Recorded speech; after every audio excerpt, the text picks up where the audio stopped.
The radio crackled to life as I desperately tried to reach someone, anyone, on the other end. "This is Jacob Wilson at Tower 6. There's something outside. It's trying to get in. Please, if anyone can hear me." Static was my only response. I frantically flipped through the worn pages of the notebook I'd found on my first day, searching for anything that might help me survive the night. Rule 7 stared back at me in faded ink.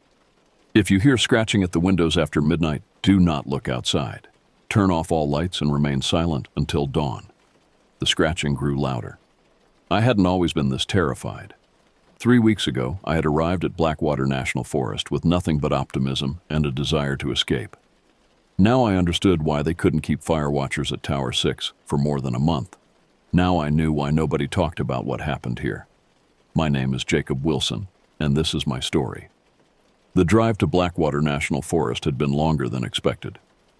The ranger station sat at the edge of an immense forest that seemed to swallow the horizon, a sea of deep green that stretched as far as I could see. After pulling into the gravel lot, I grabbed my duffel bag from the trunk and headed inside. The station was modest, a wooden building with a small office area, some storage rooms, and what appeared to be a break room in the back. A topographical map of the forest covered one wall, with various towers marked by numbered pins. Tower 6, my new home for the next 3 months, was the most remote, sitting deep in the northwestern quadrant. "You must be Wilson," came a gruff voice from behind a desk. I turned to see a man in his 50s with weathered skin and a salt and pepper beard. His Forest Service uniform looked worn but well maintained. "Yes, sir. Jacob Wilson, reporting for fire watch duty." He stood and extended his hand. "Howard Mills, Chief Ranger. Glad you made it. Most of our summer watchers arrive in May, but we've had staffing issues with Tower 6. "What kind of issues?" Mills hesitated, glancing toward the window. "People don't tend to stay the full season. Get lonely, I suppose. Tower 6 is our most isolated outpost, 30 miles from here, 15 from the nearest road. You sure you're up for this?" I nodded confidently. "Isolation is exactly what I'm looking for, sir." "Call me Howard," he said, eyebrows rising slightly. "Mind if I ask why you want to be alone in the woods for 3 months?" I'd prepared for this question. Just went through a rough divorce, need some time to clear my head, figure out what's next. It wasn't the whole truth. The divorce had been finalized 6 months ago. What I didn't mention was the nightmares, the panic attacks, the feeling that I was constantly being watched. The doctors called it severe anxiety disorder. I called it a living hell. 3 months in a tower, surrounded by nothing but trees and silence, it sounded like paradise. Howard nodded, seemingly satisfied. "Well, let's get you situated. You can take the service vehicle up to the trailhead, but the last 5 miles to Tower 6 are on foot. Trail's well marked, but it's a steep climb." He handed me a set of keys and a thick folder. "Operations manual, radio protocols, emergency procedures, all in here. Tower has solar power for the basics, lights, radio, small refrigerator. There's a wood stove for heat on cold nights." "Sounds good. One more thing," Howard added, his expression growing serious. "We have strict rules about leaving your post. You report in by radio every morning at 800 and every evening at 2000. If you need to leave the tower for any reason other than your scheduled supply runs, you clear it with me first. Understood?" "Yes, sir, Howard." He seemed to relax slightly. "Good. Any questions before you head up?"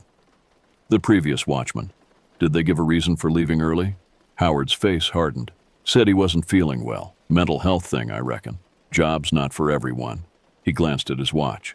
"You should get moving if you want to reach the tower before dark." The drive to the trailhead took nearly an hour on winding forest roads. I parked the service vehicle in a small clearing marked only by a wooden sign that read, "Tower 6 Trail, authorized personnel only." After loading my backpack with essentials and strapping my duffel to the frame, I began the hike. The trail was as steep as Howard had warned, switchbacking up the mountainside through increasingly dense forest.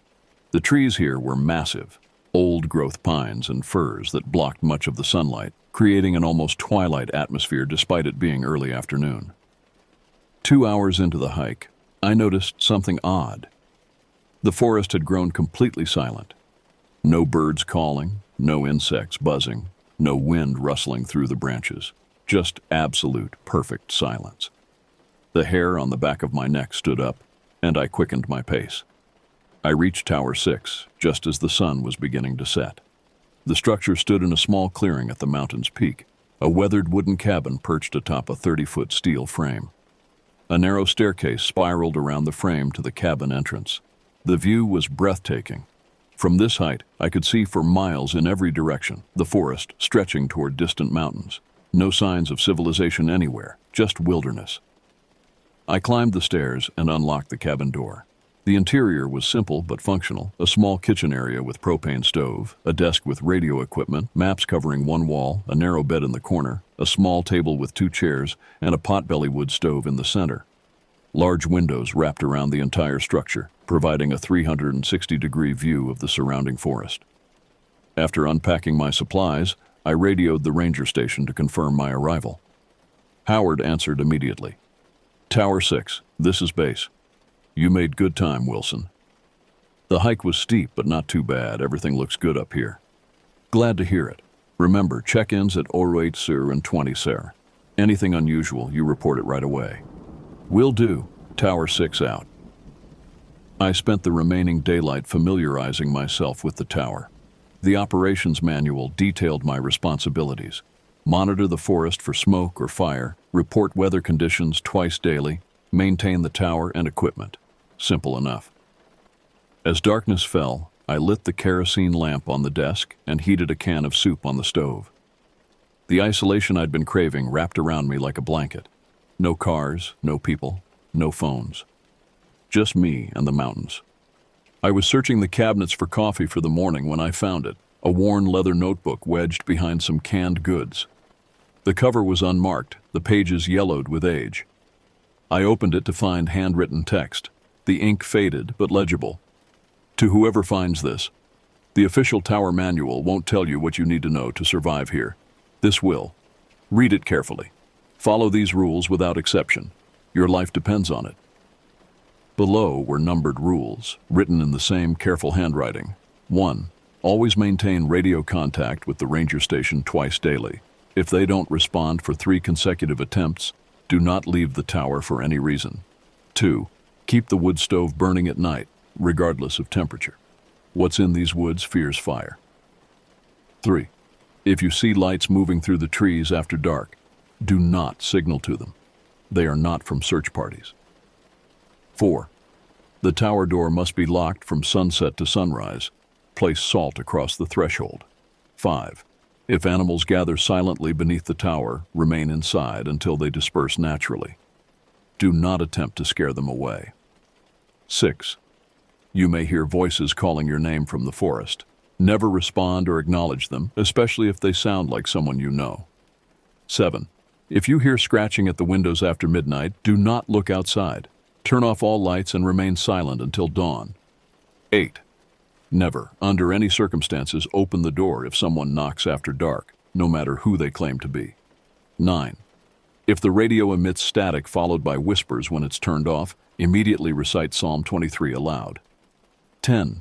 Should you find anything inside the tower that wasn't there before, do not touch it.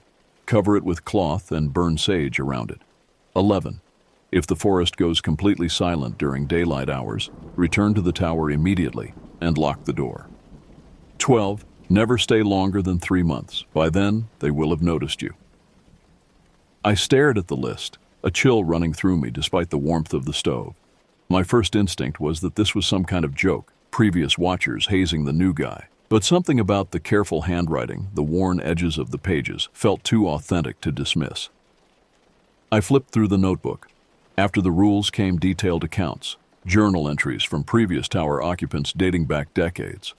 The earliest entry was from 1976, the most recent, from just 2 weeks ago. The final entry chilled me. Day 38. They know I'm leaving. They're angry. Last night they surrounded the tower, dozens of them standing in the darkness, looking up. Not animals, not human either.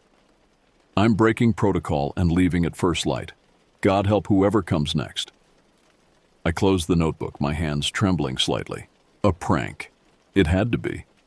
Yet I found myself getting up to check that the door was locked. And despite the mild evening temperature, I added another log to the stove before crawling into bed. just in case. The morning sun streamed through the windows, making the events of the previous night seem ridiculous. I'd fallen asleep reading bizarre stories in an old notebook and let my imagination run wild. With daylight came clarity and a slight embarrassment at how easily I'd been spooked. I made coffee and prepared for my first official day as fire watchman, pointedly ignoring the notebook that still sat on the table. At precisely 800, I made my first radio check. Base, this is Tower 6, morning check-in. Weather is clear, temperature approximately 65 degrees, wind from the northwest at about 5 knots, no smoke observed in any quadrant. Static crackled for a moment before Howard's voice came through. Tower 6, this is base. Check-in confirmed. Weather report logged. All quiet down here as well. Any issues with the tower? I hesitated, glancing at the notebook. No issues. Everything's fine. Good to hear. Base out. After breakfast, I decided to explore the immediate area around the tower. The manual authorized short excursions within sight of the tower during low fire risk conditions. I grabbed a water bottle, compass, and the handheld radio before heading down the stairs. The forest looked different in daylight, less ominous, more serene. Birds called from the trees, and occasionally a squirrel or chipmunk darted across my path. I hiked a small loop around the tower, noting potential hazards and landmarks.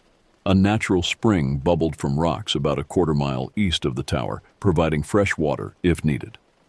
When I returned to the clearing, something caught my eye. At the base of a large pine tree directly across from the tower entrance was a small pile of stones arranged in a circle. In the center lay a single feather, raven by the look of it. The arrangement seemed deliberate, not something that would occur naturally. I stared at it for a long moment, the hairs on my neck rising. Rule 11 echoed in my mind. If you find anything inside the tower that wasn't there before, do not touch it. This wasn't inside the tower, but the implication was clear enough. I decided to leave it untouched and retreated back up the stairs, locking the door behind me despite the midday sun. The rest of the day passed uneventfully. I studied maps of the region, familiarized myself with the spotting scope and fire locating equipment, and tried to ignore both the notebook and the memory of the stone circle. At 20 hours, I made my evening check-in, reporting all clear. That night, I dreamt of walking through an endless forest. The trees grew closer together as I proceeded, their branches intertwining overhead until no light penetrated the canopy. In the absolute darkness ahead, something moved. Something large. I tried to turn back, but the path behind me had vanished, replaced by more trees, more darkness. A voice whispered my name. I woke gasping, drenched in sweat. The fire in the stove had burned low, leaving the tower cold. Outside, the forest was pitch black except for the faint glow of stars above. As I rose to add wood to the stove, I froze. The radio, which I'd turned off after my evening check-in, was emitting a soft static. Between the bursts of white noise, I could hear what sounded like whispers, too faint to make out words, but unmistakably human in cadence. Rule 9. If the radio emits static followed by whispers when it's turned off, immediately recite Psalm 23 aloud. I'm not a religious man. I couldn't remember the last time I'd been in a church, let alone recited Bible verses. But in that moment, fragments of Sunday school lessons from childhood surfaced. The Lord is my shepherd, I began, my voice shaking slightly. I shall not want... I stumbled through what I could remember of the psalm, hoping it was enough. Whether by coincidence or something else, the static and whispers faded as I spoke, leaving only the natural sounds of the tower, the creak of wood, the occasional gust of wind against the windows. I added wood to the stove, bringing the fire back to life, and returned to bed. Sleep didn't come easily. The next morning I awoke to a loud thump on the roof. I jumped up, momentarily disoriented, before another thump sounded. Then another. Something was walking on the roof. Grabbing the spotlight from beside the bed, I pointed it at the ceiling. The thumps continued, moving from one side of the tower to the other before suddenly stopping directly above me. I held my breath, waiting.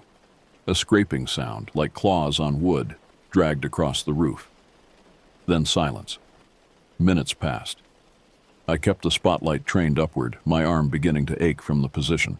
Finally, a fluttering sound came from outside, followed by the unmistakable call of a raven. Relief flooded through me as I realized it had just been a large bird walking on the roof, until I looked out the window. Surrounding the tower, standing in a perfect circle at the edge of the clearing, were dozens of ravens. They stood motionless, all facing the tower, all completely silent. I'd never seen birds behave this way. The stillness was unnatural, deliberate. Rule 5. If animals gather silently beneath the tower, remain inside until they disperse naturally. Do not attempt to scare them away. I stepped back from the window, my heart pounding. For nearly an hour, the ravens maintained their position, watching. Then, as if responding to some signal I couldn't perceive, they simultaneously took flight, disappearing into the forest in different directions. By the time I made my morning check-in, my voice had steadied and I reported nothing unusual. Whatever was happening, whether it was my imagination, local wildlife with strange habits, or something else, I decided to keep it to myself for now. The last thing I needed was to sound unstable during my first week. After the raven incident, I spent the day inside the tower, observing the forest through binoculars. Everything appeared normal: occasional wildlife, shifting patterns of sunlight through the trees, the distant peaks of mountains to the north, nothing to suggest anything unusual. As evening approached, I found myself returning to the notebook. The initial rules had disturbed me, but I hadn't read much of the journal entries. Now, with several strange experiences behind me, I felt compelled to learn more. I opened to the first entry, dated June 1976. First week at Tower 6. Forest Service didn't tell me about the weird stuff that happens here.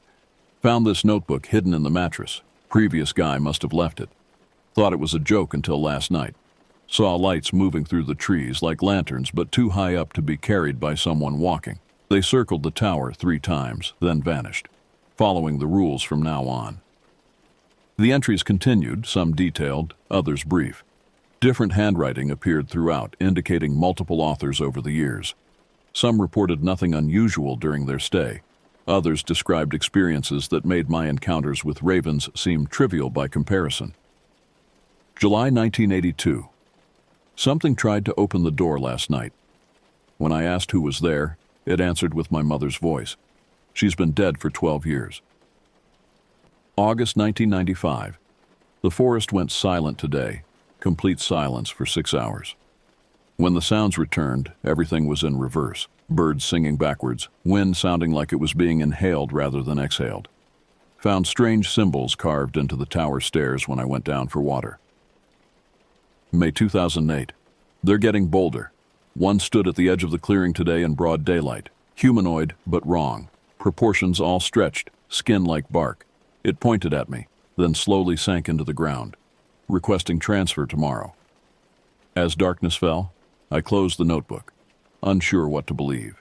Many entries seemed delusional, the product of isolation and suggestibility. Others contained details so specific, so similar across decades of different writers, that dismissing them entirely felt wrong. I completed my evening check-in, added wood to the stove, and double-checked that the door was locked. As an afterthought, I found the salt in the kitchen cabinet and poured a line across the threshold, just in case. That night, the forest seemed to press closer to the tower. The darkness between the trees was absolute, as if light itself couldn't penetrate those spaces. I sat at the desk, recording my own first entry in the notebook when I heard it. A voice calling from the edge of the clearing. Jacob. I froze, pen hovering above paper. Jacob, can you hear me? I need help. The voice was female, familiar in a way I couldn't immediately place. I moved to the window facing the sound, careful to stay back from the glass. The clearing was empty, the voice seeming to come from just within the tree line. Please, Jacob, I'm hurt. I can see the tower light. Help me. Recognition hit me like a physical blow. It was Anna's voice, my ex-wife. The impossibility of her being here in this remote wilderness didn't register through the shock of hearing her. Anna, I whispered, stepping closer to the window. As soon as her name left my lips, I remembered Rule 6. You may hear voices calling your name from the forest. Never respond or acknowledge them. especially if they sound like someone you know. I backed away from the window, heart pounding. The voice called again, more desperate now. Jacob, I can see you in there. Why won't you help me? I'm bleeding. Her voice broke on the last word, a sob cutting through the night air. Every instinct screamed to help, to at least look outside properly. Instead, I turned on the radio, tuning it to static to drown out the voice. For hours, I sat with my back against the door, the static washing over me, occasionally catching fragments of Anna's pleas beneath the noise. Eventually, exhaustion overtook me, and I fell into an uneasy sleep right there on the floor. I awoke to silence in the gray light of dawn. The radio had turned itself off sometime during the night. My back ached from sleeping against the door, but relief at having made it through the night overshadowed the discomfort. When I finally worked up the courage to look outside, the clearing was empty. No footprints, no signs anyone had been there. But at the exact spot where the voice had seemed to come from, a single raven feather stood upright in the soil, as if recently placed. Whatever was happening in Blackwater Forest, I was no longer sure I'd be able to last 3 months. But something deeper than fear kept me from calling Howard to request a replacement. A growing determination to understand what was happening here, to face whatever haunted this place. I made my morning check-in, reported clear conditions, and prepared for another day of vigilance. Something told me it wouldn't be uneventful. A week passed with relative calm. The strange incidents, the ravens, the voice hadn't repeated, and I began to wonder if I'd overreacted. Perhaps there were natural explanations for everything.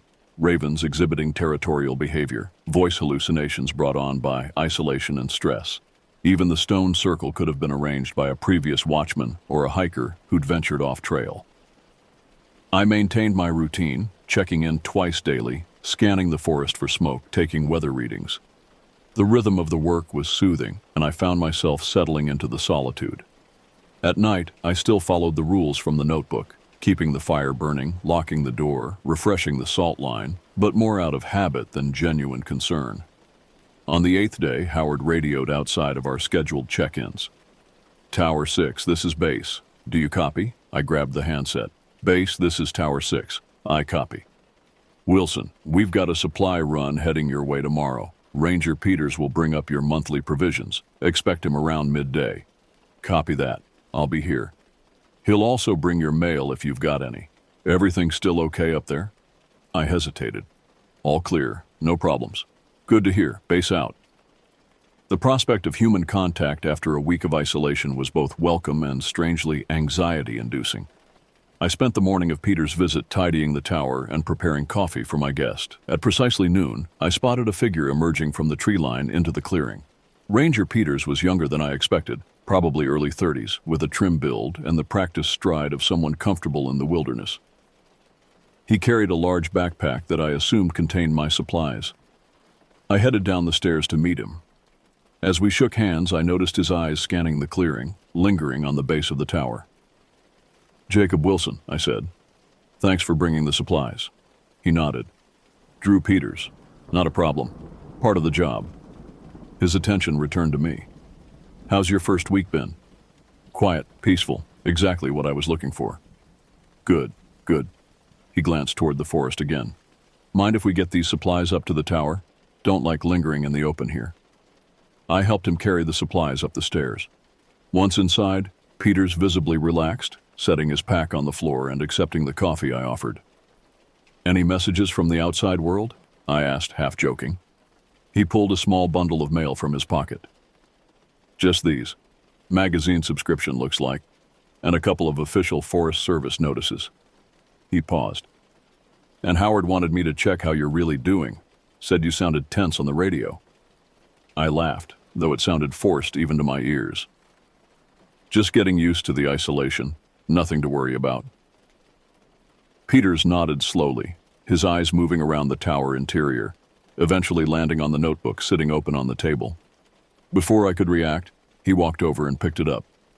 You found it, he said quietly. You know about it? He sighed, setting the notebook down. Everyone who's worked Tower 6 knows about it. Most think it's bullshit. Ghost stories to pass the time. Others? He trailed off. You? I prompted. Let's just say I've done enough rotations in Blackwater to know there's something not right about this forest. He looked directly at me. Have you experienced anything unusual? The question hung in the air. This was my chance to confide in someone, to share the weight of what I'd seen and heard. But something held me back. Whether it was fear of sounding crazy or some deeper intuition that sharing would somehow make things worse. Nothing worth mentioning, I said finally. Some strange animal behavior, but that's to be expected in the wilderness. Peter studied me for a long moment. If you say so. He drained his coffee cup and stood. I should head back. Got a long hike ahead of me. At the door, he paused. One piece of advice, Wilson. Whatever you've seen or heard, and I think you've seen something, don't let it get in your head. That's when the real danger starts. With that cryptic warning, he departed, leaving me alone with my thoughts and a tower full of supplies. That evening, I sat at the desk reviewing the Forest Service notices Peters had delivered. Standard updates on fire conditions, protocol reminders, nothing unusual. As I set them aside, a slip of paper fell out, a handwritten note that hadn't been there before. The rules will keep you alive, but they won't save you. Only the truth can do that. Look deeper. The handwriting matched none of the entries in the notebook. Had Peters left it?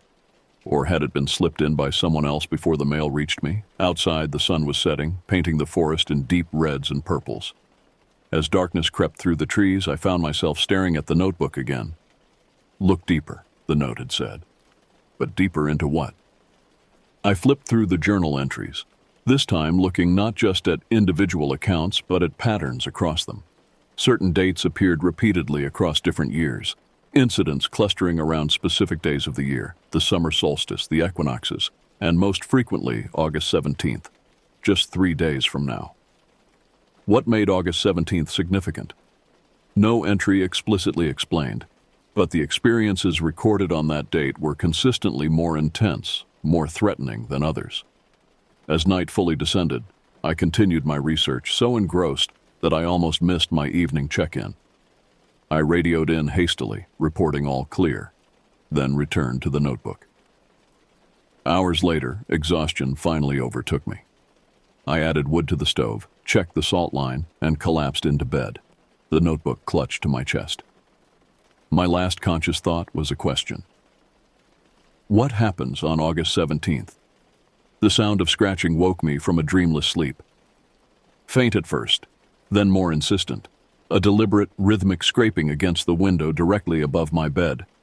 I lay perfectly still, remembering Rule 7. If you hear scratching at the windows after midnight, do not look outside. Turn off all lights and remain silent until dawn. The kerosene lamp still burned low on the desk. Moving as quietly as possible, I slipped from the bed and extinguished it, plunging the tower into darkness. The scratching paused, then resumed with greater intensity, now moving from window to window around the tower. Something was circling, trying to see inside.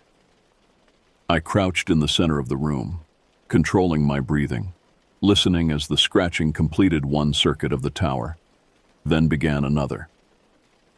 On the third pass, it stopped at the window facing east, the direction from which the sun would eventually rise. Minutes stretched into hours. The scratching continued, sometimes pausing for long intervals before resuming with renewed vigor. I remained motionless, muscles cramping, eyes straining uselessly against the absolute darkness. Finally, the first hint of gray appeared at the eastern horizon. The scratching stopped abruptly, replaced by a sound like heavy wings beating against air. Then silence. When full daylight arrived, I approached the windows cautiously. Each pane showed the same mark, a symbol etched into the glass resembling a tree with twisted branches. The cuts were shallow but precise, as if made by a single sharp claw. I made my morning check-in without mentioning the incident, then spent the day researching the symbol in the tower's reference books. Nothing matched exactly, though similar designs appeared in books on native folklore, representations of ancient forest spirits, neither benevolent nor malicious, but dangerous when disturbed. The question remained, what had disturbed them here, and what would happen on August 17th? That afternoon, I found a partial answer in an unexpected place. While checking the tower's emergency supplies, I discovered a false bottom in the medical kit. Beneath it lay a yellowed newspaper clipping dated August 18, 1952. Forest Service denies claims of massacre. Officials refute local reports of violence at remote fire tower, Blackwater County. Forest Service officials strongly denied rumors circulating about a violent incident at Tower 6 in Blackwater National Forest yesterday. Local residents reported hearing screams and seeing strange lights in the sky above the tower location during the night of August 17th. These claims are completely unfounded, stated Regional Director William Harding. Our fire watchman at Tower 6 made his regular radio check this morning and reported nothing unusual. This is not the first time superstitious locals have spread stories about Blackwater Forest, which has long been the subject of folklore regarding strange phenomena. The article continued, but the rest had been torn away. August 17th, 1952. Exactly 73 years before the date that kept appearing in the notebook. Whatever had happened that night, it hadn't been nothing unusual, as the Forest Service claimed. And it seemed poised to happen again in just 2 days. I spent the remainder of the day preparing, gathering extra firewood, checking the tower's structural integrity, taking inventory of anything that could serve as a weapon. When darkness fell, I maintained my routine. Evening check-in, fire in the stove, salt at the threshold. Sleep came fitfully, interrupted by the normal sounds of the tower that now seemed ominous. The creak of wood expanding and contracting, the occasional gust of wind against the windows. But no scratching came that night. The day before August 17th dawned clear and unnaturally still. No wind moved through the trees, no birds called, no insects buzzed. The forest had gone completely silent. Rule 11. If the forest goes completely silent during daylight hours, return to the tower immediately and lock the door. I was already in the tower, but I checked the lock twice, then dragged the table against the door for good measure. Through binoculars, I scanned the tree line, looking for any movement, any sign of what might be coming. Nothing stirred. The forest seemed to be holding its breath. At my scheduled check-in, Howard's voice came through the radio with noticeable tension. Tower 6, this is base. Weather system moving in from the northwest. Possible severe thunderstorm. Secure any loose equipment and prepare for high winds. I frowned. The sky was perfectly clear in all directions. Base Tower 6. No signs of weather from my position. Sky is clear, no wind. Static crackled before Howard responded. Trust me on this one, Wilson. Storm's coming. Might affect radio communication. If we lose contact, follow standard protocol and wait for the system to pass.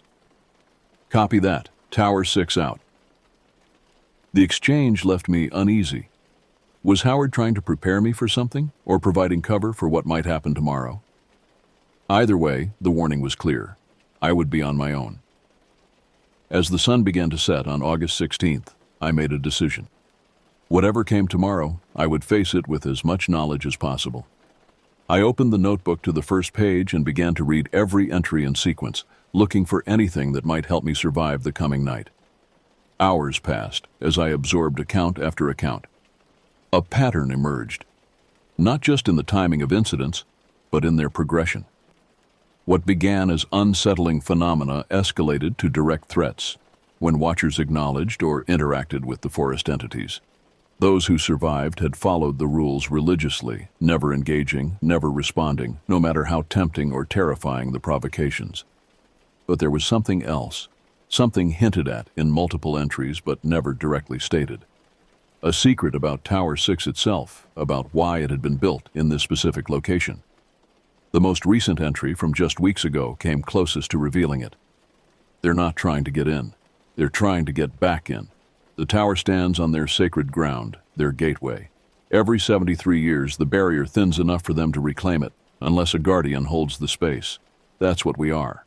Not fire watchers. Guardians of the gate. The implications hit me like a physical blow. I wasn't randomly experiencing supernatural phenomena.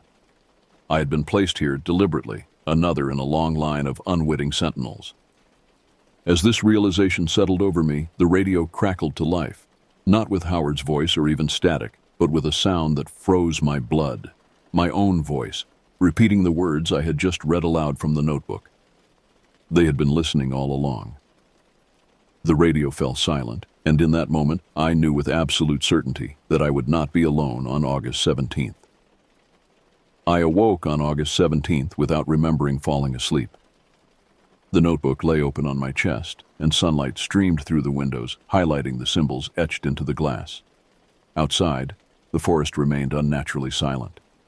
My watch read 7:30 a.m. In 30 minutes, I would need to make my morning check-in, though I doubted anyone would respond. Howard's warning about lost communication now seemed prophetic or strategic.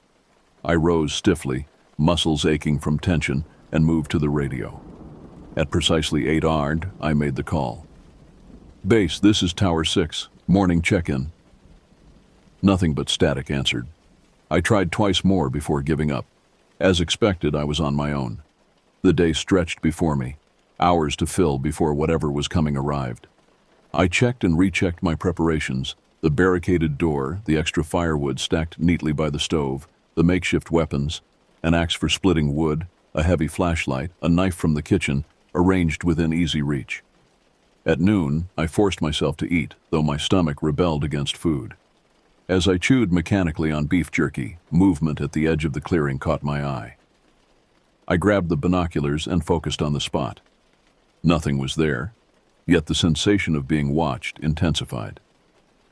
I scanned the tree line slowly, methodically.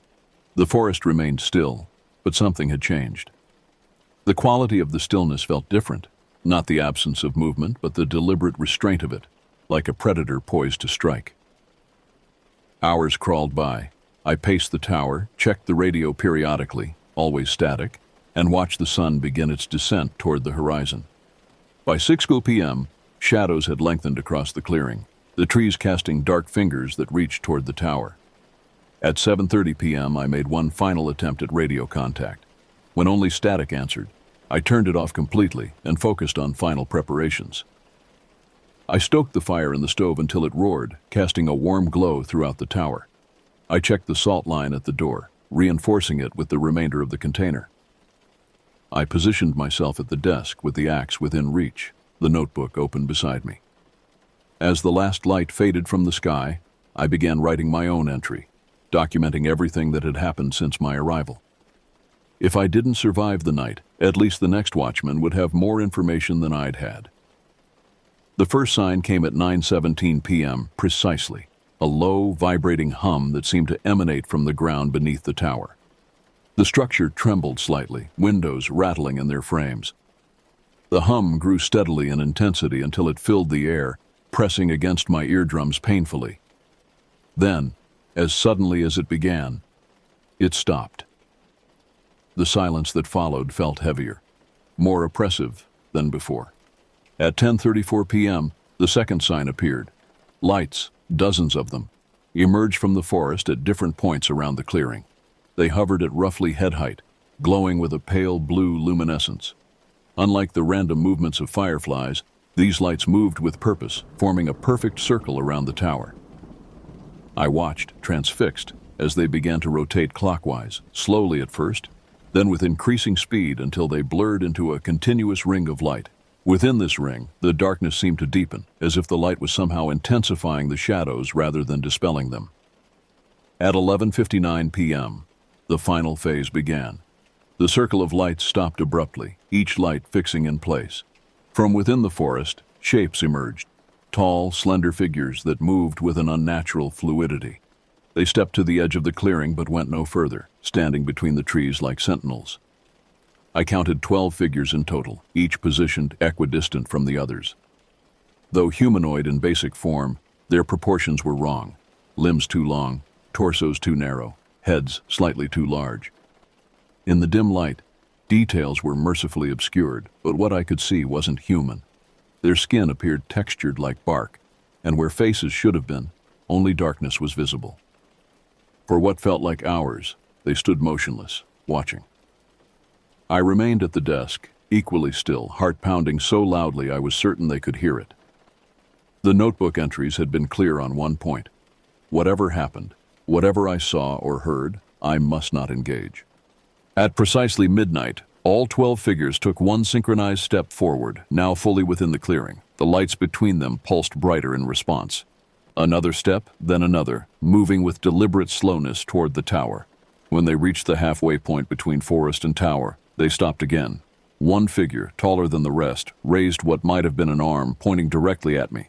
A voice filled the tower, though the windows remained closed. "Guardian," it said. The words somehow both whisper and roar simultaneously. "Your time of service ends tonight. The cycle completes. The gateway opens." I gripped the axe handle, knuckles white, saying nothing. "You need not perish," the voice continued. "Unlike those before you. Simply vacate our threshold. Walk into the forest. We will guide you to safety." The offer was tempting, far more tempting than it should have been. For a moment I considered it. What did I really know about these entities? Perhaps they truly meant no harm. Perhaps the rules in the notebook were wrong, the product of paranoia and superstition. My hand relaxed slightly on the axe. "That's right," the voice soothed. "You understand. You are different from the others. Wiser. See how we honor you with our true forms? Step outside. Join us." I found myself standing, moving toward the door. Something about the voice bypassed rational thought, speaking directly to some primitive part of my brain. My hand reached for the lock. As my fingers touched the cold metal, my eyes fell on the notebook, still open on the desk. The last entry I'd read stared back at me. "They're not trying to get in. They're trying to get back in." Clarity returned in a rush. I stumbled back from the door, raising the axe defensively. "No," I said aloud, my voice breaking the silence I'd maintained all night. A sound like wind through dead leaves. Laughter, I realized with horror, rippled through the air. "Then you choose the path of pain," the voice said, all pretense of benevolence gone. "As did your predecessors." At this signal, all 12 figures resumed their advance, moving with greater speed now. The lights between them flared brighter, and the ground beneath the tower began to tremble again. I backed away from the windows as the first figure reached the base of the tower. Long, branch-like fingers scrabbled at the metal supports seeking purchase. The others followed, surrounding the structure, some beginning to climb. The tower swayed slightly under their assault. From above came scraping sounds. They were on the roof now, searching for a way in. The windows rattled as something pressed against them, testing their strength. I stood in the center of the room, axe raised, turning in circles to watch all points of entry. The salt line at the door glowed faintly in the firelight, the only barrier between me and whatever waited outside. A crack appeared in the window facing north, then another in the eastern pane. The scratching at the roof intensified, and dust filtered down from the ceiling. They were breaking through. In desperation, I turned to the notebook, flipping frantically through the pages. There had to be something, some emergency measure for when the rules failed. Previous watchers had survived August 17th. How had they done it? As the largest crack expanded, a thin, bark-like finger pushing through the opening, I found it. A final entry, written in faded ink on the last page. "When all else fails, when they breach the tower, there is one last defense. The tower itself is built of wood from their sacred trees, marked with their symbols, bound with their magic. If the fire from the stove touches the tower walls, the binding spell activates. They cannot cross fire made from their own essence. But beware, the tower will burn. You will have only minutes to escape." I looked at the wood stove, then at the cracking windows. The choice was clear. Grabbing a burning log from the stove with the poker, I touched it to the wooden wall nearest me. The dry timber caught immediately, flames racing up the wall with unnatural speed. I moved quickly, igniting each wall in turn until fire surrounded me. The effect on the entities was immediate and dramatic. Screeches like splintering wood filled the air as they retreated from the flames. Through the windows, I saw them withdraw to the edge of the clearing, their forms writhing in apparent agony. But I had only moments before the tower became an inferno. Smoke already filled the upper portion of the room, and the heat was becoming unbearable. I grabbed the notebook, stuffed it inside my jacket, and moved to the door. The salt line still glowed, but beyond it, the stairway remained clear. It was now or never. I unlocked the door and ran onto the landing. The night air hit my lungs like ice after the superheated interior. Behind me, flames engulfed the tower, illuminating the clearing like daylight. At the forest's edge, the 12 figures watched, motionless now, as their gateway burned. I descended the stairs 3 at a time, the metal hot under my palms. When I reached the ground, I sprinted across the clearing toward the trail that would lead me down the mountain. A sound like 1,000 trees falling at once stopped me at the edge of the forest. I turned to see the tower collapsing in on itself, a pillar of fire shooting skyward from the ruins. The 12 figures had vanished, but the ring of lights remained, now pulsing erratically. As the tower's remains settled into a burning heap, the lights began to move, not in their earlier circular pattern, but directly toward me. They had lost their gateway, but they had found a new target. I ran. The forest that had been silent all day erupted with noise, branches cracking, undergrowth rustling, and behind it all the sound of pursuit. I followed the trail blindly, the notebook thumping against my chest with each stride. Occasionally I glanced back to see the lights following, sometimes falling behind on the steeper sections but always reappearing. Hours blurred together as I fled downward. My lungs burned, my legs threatened to buckle, but terror drove me onward. The first hint of dawn appeared in the east, and with it, a desperate hope. The notebook had mentioned sunrise as a time when the entity's power waned. As the sky lightened from black to deep blue, the sounds of pursuit faded. The lights, now barely visible in the growing daylight, slowed and then stopped, hovering at the edge of a small clearing I had just crossed. I collapsed against a tree trunk, gasping for breath, watching as the lights gradually dimmed and winked out one by one. The forest fell silent again, but it was the natural silence of early morning, not the oppressive stillness of the day before. When I could move again, I continued down the trail at a slower pace. By mid-morning, I reached the service vehicle at the trailhead, keys still in my pocket. As I drove toward the ranger station, exhaustion and shock competed for dominance. The notebook lay on the passenger seat, a tangible reminder that what I'd experienced had been real. Howard was standing outside the station when I arrived, his expression shifting from surprise to something like resignation when he saw me.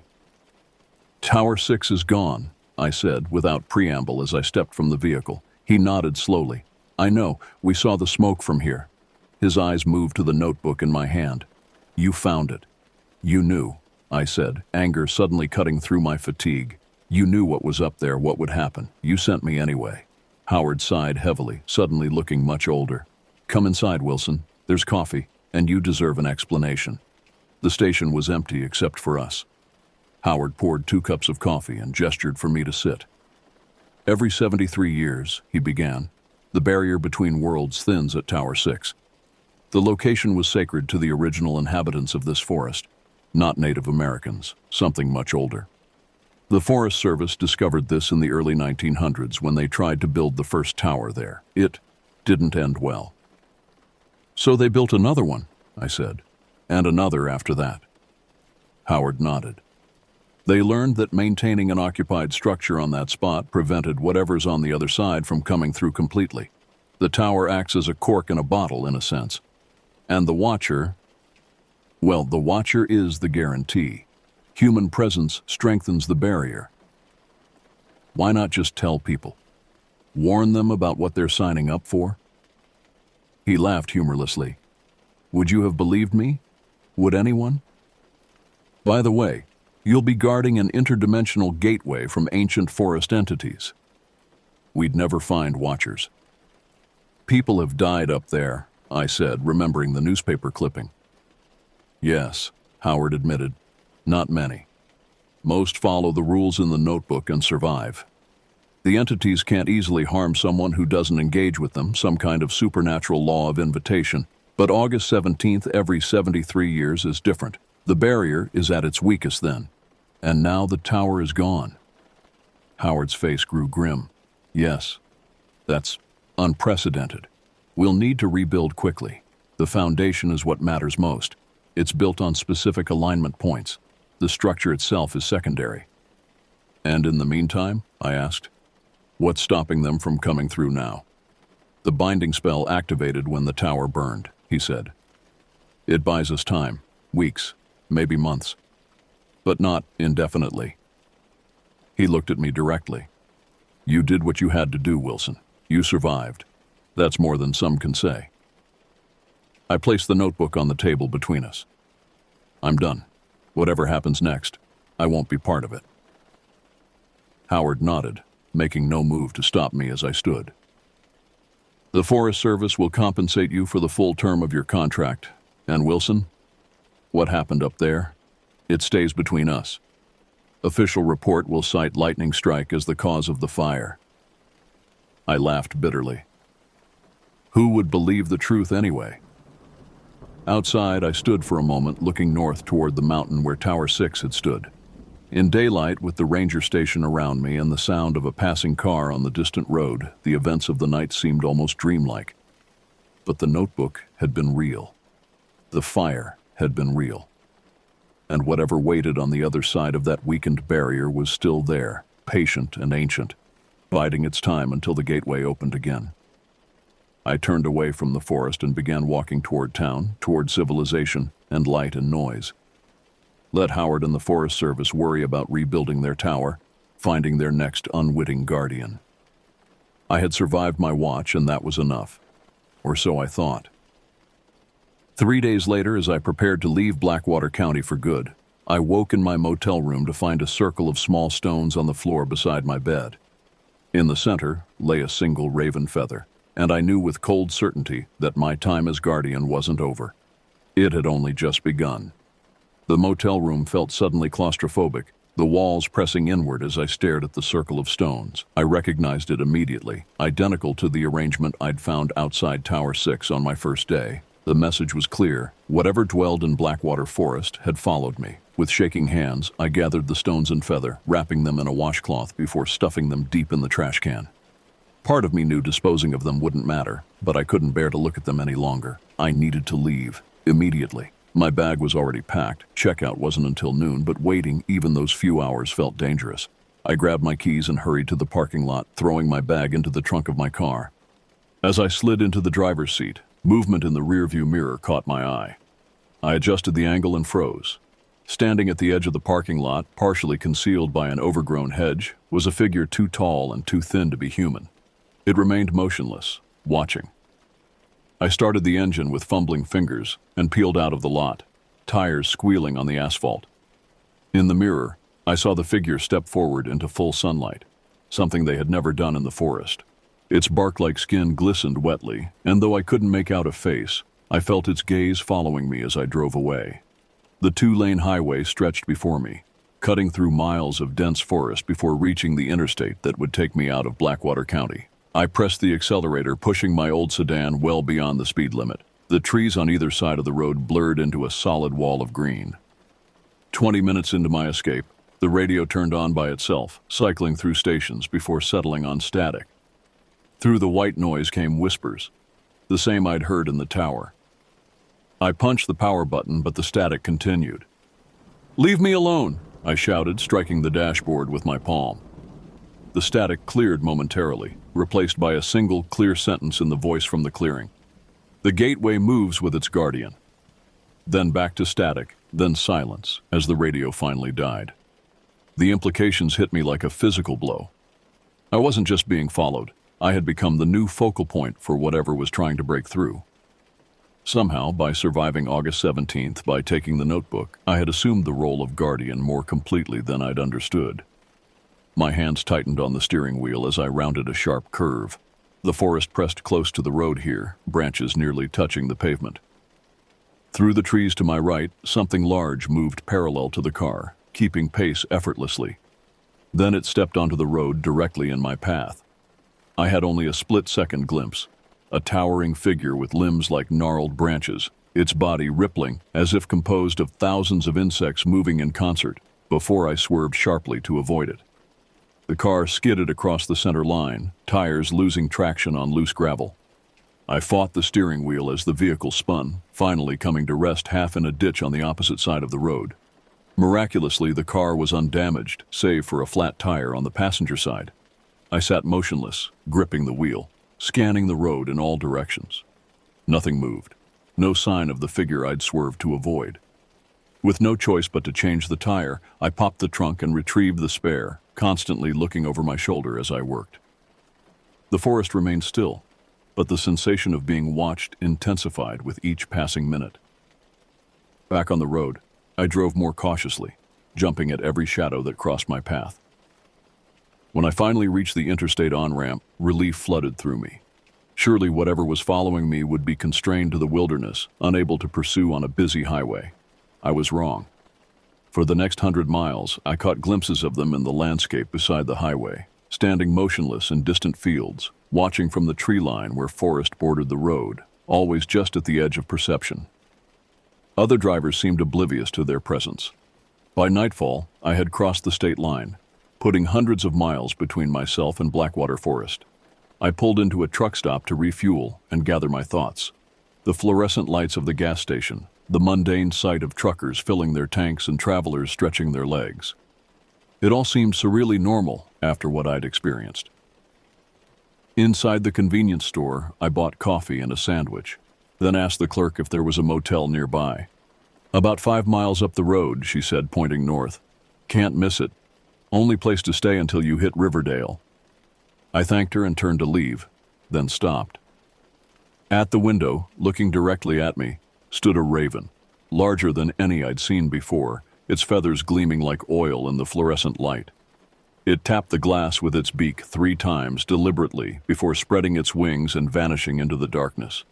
The motel was exactly where the clerk had said it would be, a single-story structure with perhaps 20 rooms, its neon sign flickering weakly in the night. I checked in, refusing the clerk's offer of help with my bag, and locked myself in room 14 at the far end of the building. Exhaustion hit me as soon as I sat on the bed. I hadn't slept properly since before August 17th, running on adrenaline and fear. My body demanded rest, but my mind screamed that sleep was dangerous. In the end, my body won. I managed only to kick off my shoes and place the notebook on the nightstand before collapsing into unconsciousness. The dream began immediately, so vivid, so consistent with my surroundings that at first I didn't recognize it as a dream. I was in the motel room, lying on the bed, staring at the ceiling. But something was wrong with the quality of the light. The room seemed to shift between normal illumination and a greenish glow that emanated from no visible source. I tried to move but found myself paralyzed, able only to turn my head slightly. That's when I saw them. 3 of the forest entities standing around my bed. Their bodies seemed more substantial than before, less like living trees, and more like something composed of thousands of smaller organisms working in concert. Where faces should have been, they had only smooth, featureless surfaces that nonetheless gave the impression of watching me intently. One reached toward me with a limb that terminated not in fingers, but in writhing tendrils. As it neared my face, the tendrils separated, revealing what looked like a mouth lined with thorns. "The gateway opens," it whispered, the words somehow forming without lips or tongue. "Your resistance only strengthens the connection." I tried to scream but produced no sound. The tendril mouth descended toward my face, and I woke, gasping, sweat-drenched, tangled in sheets that I'd thrashed in my sleep. The room was normal, empty save for me and my scattered belongings. Dawn light filtered through thin curtains. On the nightstand, the notebook lay open to a page I hadn't seen before. The handwriting was unfamiliar, the ink still wet. "The guardian carries the gateway within. Distance means nothing. Time means nothing. Only the binding matters now." I scrambled backward until I hit the headboard, staring at the notebook as if it were a living thing. The message wasn't reassuring. It confirmed my worst fear. I couldn't run from this. Whatever connection had been established at Tower 6 had followed me and would continue to follow me regardless of where I went. I needed help, someone who understood what was happening, who might know how to sever this connection. Howard was the obvious choice, but I couldn't trust him or anyone associated with the Forest Service. They had known the risks and sent me to Tower 6 anyway. As I showered and dressed, an idea formed. The notebook contained entries dating back to 1976. Some of those watchers had survived their encounters. If I could track down even one of them, perhaps they could help me understand what I was facing. The most recent entry before mine had been dated just weeks earlier. The handwriting was distinctive, tight, precise letters that suggested someone meticulous, possibly with military or technical training. The entry had been signed simply MK. It wasn't much to go on, but it was a start. I checked out of the motel and continued my journey, now with a destination in mind, the university library in the next major city. If anyone had researched the history of Blackwater Forest and its watchers, the information would be archived there. As I drove, The signs of pursuit became less obvious but never disappeared entirely. Occasionally a raven would appear, flying parallel to the car for miles before veering away. Twice, I saw a figure standing alongside the highway that vanished when I looked directly at them. Once, at a rest stop, I found another stone circle outside the bathroom, smaller than before but unmistakable. They were letting me know they were still there, still watching, still waiting. By late afternoon, I reached the university town and found the library without difficulty. The main research library was housed in an imposing brick building at the center of campus. Inside, I approached the reference desk and asked about local history archives, specifically anything related to Blackwater National Forest. The librarian, a middle-aged woman with kind eyes, directed me to the 4th floor. "Regional history is Section D," she said. "If you need help with the archive database, just ask the student assistant at the desk up there." The 4th floor was quieter, with fewer students and more serious researchers bent over books and computers. The student assistant pointed me toward a bank of computers where I could search the archives. I started with newspaper records, searching for anything related to Tower 6 or fire watchers in Blackwater Forest. Most results were mundane. Routine reports of new watchers being hired, occasional mentions of small fires being spotted and contained, nothing about mysterious incidents or unexplained phenomena. Then I found it. A small article from 2017 about a retrospective art exhibition featuring photographs taken by former fire watchers. One photo was credited to Martin Keene, Tower 6, Blackwater National Forest, 2016, MK. The exhibition had been held at a small gallery in this very town. A follow-up article mentioned that Keene had relocated to the area after his time as a fire watcher, working as a wilderness photography instructor at the university. I searched the university directory on another computer and found him immediately. Martin Keene, adjunct professor, Department of Visual Arts. His office hours were listed for the current semester, including today, ending in 30 minutes. The Visual Arts building was on the opposite side of campus. I jogged most of the way, checking over my shoulder periodically, half expecting to see one of the entities following me across the manicured lawns.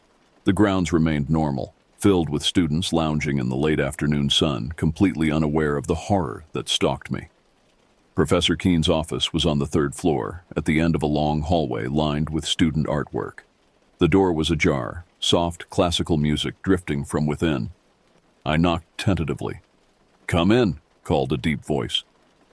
I entered to find a small but tidy office, walls covered with stunning landscape photographs, many clearly taken in Blackwater Forest.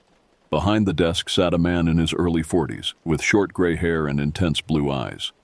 He looked up from his computer, expression neutral until he saw the notebook clutched in my hand. His face drained of color. "Where did you get that?" "Tower 6, I said simply. "I found it on my first day, just like you did." Keene stood abruptly, moved to the door, and closed it firmly. "Sit down," he said, gesturing to the chair across from his desk. "Tell me everything."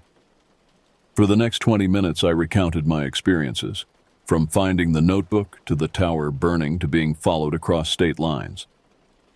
Keene listened without interrupting, his expression growing grimmer with each detail. When I finished, he was silent for a long moment, staring at the notebook on his desk where I'd placed it. "I hoped it was over," he said finally. "When my watch ended without incident, I thought perhaps the cycle had been broken." He looked up at me. "I was at Tower 6 from May through July 2016. I left 2 weeks before August 17th because I couldn't stand it anymore. The voices, the lights, the constant feeling of being watched. Howard arranged a replacement immediately." "Did they follow you?" I asked. He nodded slowly. "For a while. Strange incidents, signs they were nearby. But it faded after a few months. I thought I'd escaped." His eyes met mine. "But I didn't burn the tower. I didn't become the gateway." "How do I stop this?" I asked, desperation creeping into my voice. "How do I close the gateway?" Keene's expression softened slightly. "I don't know if you can, but I know someone who might. Another former watcher who studied this phenomenon for decades." He wrote an address on a slip of paper and handed it to me. "Eleanor Vance. She was at Tower 6 in the early 1990s. After her experience, she devoted her life to researching what she calls thin places, locations where barriers between worlds weaken. She lives about an hour from here, in a small house at the edge of Miller State Forest. Another forest, I said, alarmed. A deliberate choice on her part. She believes proximity to old-growth trees enhances her research. Whether that's true or mystical thinking, I can't say. He paused. But if anyone can help you, it's Eleanor. As I stood to leave, Keene gripped my arm. Wilson, be careful. Eleanor survived Tower 6, but it changed her. She sees the world differently now. Don't be surprised if she seems eccentric. I thanked him and turned to go, but his voice stopped me at the door. One more thing, he said, his expression deadly serious. Whatever you do, don't let her see the notebook. She'll want it. She's been searching for it for years. But it's safer with you. The connection is already established. Transferring the notebook now might create a second gateway. With that ominous warning, I left the campus and headed toward what I hoped would be answers and salvation. Eleanor Vance's home was exactly as I'd imagined it. A small cabin nestled among towering pines, accessible only by a narrow dirt road that wound through Miller State Forest. No other houses were visible. Her nearest neighbors must have been miles away. As I parked beside a weather-beaten pickup truck, the front door opened. A woman who could have been anywhere from 60 to 80 emerged onto the porch. Her silver hair hung in a long braid over one shoulder, and she wore a simple flannel shirt and jeans. Despite her age, she moved with the fluid grace of someone much younger. I've been expecting you, she called as I approached. Martin called to say you were coming. I climbed the porch steps, suddenly uncertain what to say. She saved me the trouble. You're the new gateway, she stated, studying me with sharp green eyes. I can see it on you, the thinning of the veil. Come inside before they notice you're here. The interior of the cabin was a strange mix of scholarly and mystical.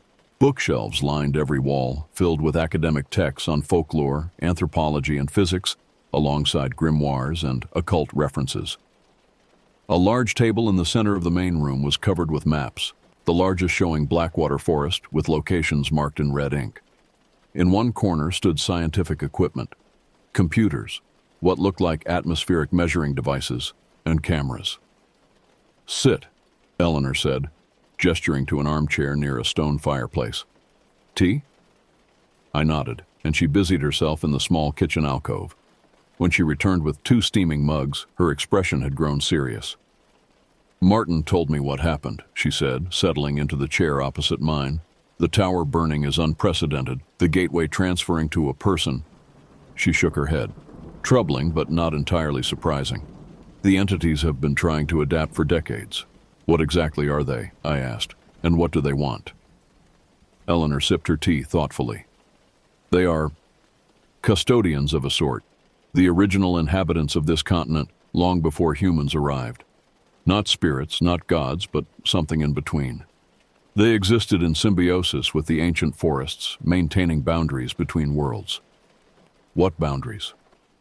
Reality is more permeable than most people realize, she said. There are places where the membrane between dimensions thins naturally, convergence points of energy. The entities manage these points, ensuring nothing crossed that shouldn't. And Tower 6 is built on one of these points, I said. She nodded. One of the strongest. When European settlers arrived and began clearing the forests, the entities retreated to deeper wilderness. But as their numbers dwindled, the boundaries they maintained grew weaker. By the early 1900s, when the Forest Service began building fire towers, only a handful of entities remained. So they're trying to, reclaim their territory? They're trying to survive, Eleanor said. The convergence points are their lifelines, connections to the source of their power. Tower 6 sits atop the most critical junction, a gateway they've been trying to reopen for over a century. And now I'm carrying that gateway, I said, the full horror of my situation sinking in. Yes. Her gaze was sympathetic, but unflinching. When the tower burned, the energy of the convergence point had nowhere to go. It attached to the nearest suitable vessel, you. How do I get rid of it? Eleanor set down her mug. You can't simply get rid of it. The gateway is now part of you. But you can close it, seal the breach that's allowing the entities to follow you. How? The notebook, she said, eyes suddenly intense. It contains the knowledge you need, the collective wisdom of dozens of watchers who faced what you're facing. I remembered Keene's warning not to show her the notebook. I've read it cover to cover. There's nothing about closing a gateway once it's opened. She leaned forward. There are hidden passages. Text visible only under certain conditions. The notebook is more than it appears. What conditions? Proximity to the convergence point, for one. The words reveal themselves when the veil is thinnest. She glanced toward the window where darkness had fallen. Like tonight, the autumn equinox. Another time when boundaries weaken. I hadn't realized the date, but she was right. September 22nd, the equinox. Another date mentioned repeatedly in the notebook. If you have the notebook with you, Eleanor continued, we can work together. I have methods to enhance its revelations, to see what's hidden in its pages. Her eagerness made me uneasy. And if I don't have it with me? Disappointment flashed across her face before she controlled her expression. Then our options are more limited. But there are other ways to close a gateway. More traditional methods. Such as? Eleanor rose and moved to one of the bookshelves, selecting a volume bound in faded red leather. Ancient cultures understood thin places better than we do today. They developed rituals to close breaches when they appeared. She opened the book to a marked page and handed it to me. The text was in Latin, accompanied by illustrations of circular arrangements of stones and symbols that looked disturbingly similar to what had been etched on the tower windows. A binding ritual, she explained. It creates a seal around the gateway, preventing anything from passing through in either direction. It won't remove the gateway from you, but it will render it dormant. What's the catch? I asked, certain there must be one. Eleanor's expression grew solemn. The ritual must be performed at the original convergence point, where Tower 6 stood, and it requires blood from the gateway carrier, you, to complete the binding. How much blood? A small amount would suffice, she said, but something in her tone made me doubt her. I closed the book. There has to be another way. I'm not going back to Blackwater Forest. The entities will never stop pursuing you, she said, a new edge in her voice. They'll grow stronger, more desperate. Eventually, they'll break through completely. When that happens, you won't be the only one who suffers. The implication was clear. I was endangering others by remaining unbound. The weight of that responsibility settled over me like a physical burden. Let me see the notebook, Eleanor said suddenly. I know you have it. Martin wouldn't have sent you to me without it. I tensed, remembering Keene's warning. I left it somewhere safe. Her eyes narrowed slightly. You're lying. I can sense its presence. It's calling to the same energies that flow through you now. She moved with surprising speed for her age, crossing to where my jacket hung by the door. Before I could stop her, she reached into the inner pocket and withdrew the notebook. At last, she whispered, running her fingers over the worn leather cover. I stood, suddenly afraid. Give that back. Eleanor ignored me, opening the notebook to the first page. As she did, something strange happened.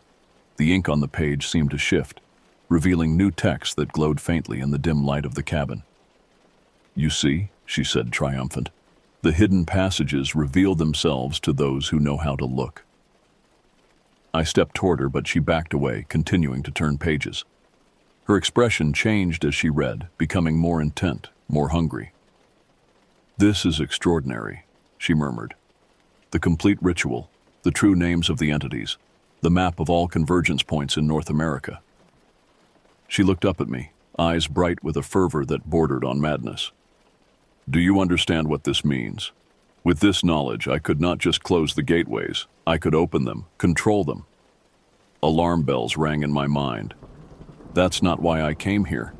I want to end this, not control it. Short-sighted, she said dismissively. These entities aren't enemies. They're the original stewards of this land. With their power properly channeled, imagine what could be accomplished. Forests restored, ecosystems healed. At what cost? I demanded. Those things in Blackwater Forest weren't benevolent nature spirits. They tried to kill me. They tried to reclaim what was stolen from them, she countered. But with proper mediation, someone who understands both worlds, a new arrangement could be reached. I realized with growing horror that Eleanor had no intention of helping me close the gateway. She wanted to use it, and me, to make contact with the entities. "I'm leaving," I said, moving toward the door. "Give me back the notebook." Eleanor's expression hardened. "I can't let you leave with it. Not now that I've seen what it contains." She moved to block my path. "The gateway has chosen you, but you don't appreciate the responsibility. I've spent decades preparing for this moment." Outside, the wind had risen, branches scraping against the cabin walls like fingers seeking entry. A familiar sensation prickled along my spine, the feeling of being watched by multiple sets of eyes. "They're here," Eleanor whispered, looking past me toward the windows. "They've followed you, just as I hoped they would." The realization hit me like a physical blow. She had planned this from the start: the remote cabin, the equinox timing, her eagerness to see the notebook. She hadn't wanted to help me, she had wanted to use me as bait. "What have you done?" I demanded. Her smile was almost pitying. "Created an opportunity. For 30 years I've tried to make contact, to rebuild what was lost. But they wouldn't acknowledge me, not fully. They needed the gateway, and now you've brought it directly to me." Outside, shadows moved at the edge of the porch light's reach, tall, thin figures circling the cabin. The wind carried whispers, the same voices I'd heard in Tower 6. I had to get out, to get away from both Eleanor and the entities that had followed me to her door. But she still held the notebook, and instinct told me I couldn't leave without it. The connection was too strong. Abandoning it now would only make things worse. Eleanor moved to the window, notebook clutched to her chest, watching the shadows with an expression of near religious ecstasy. "Beautiful," she murmured. "After all this time." I took advantage of her distraction to lunge forward, grabbing for the notebook. She was surprisingly strong, refusing to release her grip. We struggled, knocking over a lamp as we grappled for control of the worn leather volume. "Stop!" she cried. "You don't understand what you're interfering with." The notebook tore partially along the spine as we pulled in opposite directions. At that moment, the cabin windows imploded inward, showering us with glass as a gust of unnatural wind filled the room. The fire in the hearth flared impossibly high, then died completely, plunging us into darkness. In the confusion, I wrenched the notebook from Eleanor's grasp and ran for the door. Behind me, she screamed, not in anger but in terror. I glanced back to see long, branch-like limbs reaching through the broken windows, wrapping around her arms and throat. "Help me," she gasped, eyes wide with the sudden realization that the entities she had sought to commune with had other intentions.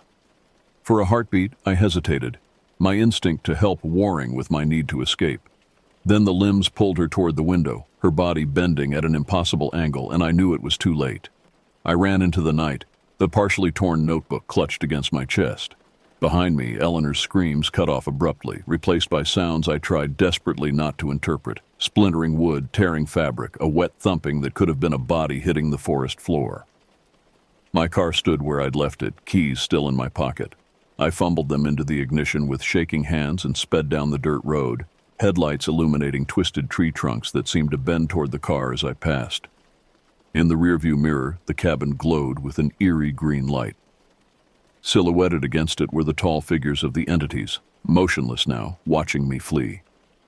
But they didn't pursue. They had found what they wanted, or who they wanted. Eleanor had sought communion with ancient forces she didn't truly understand. Now she had it, though not in the way she'd imagined.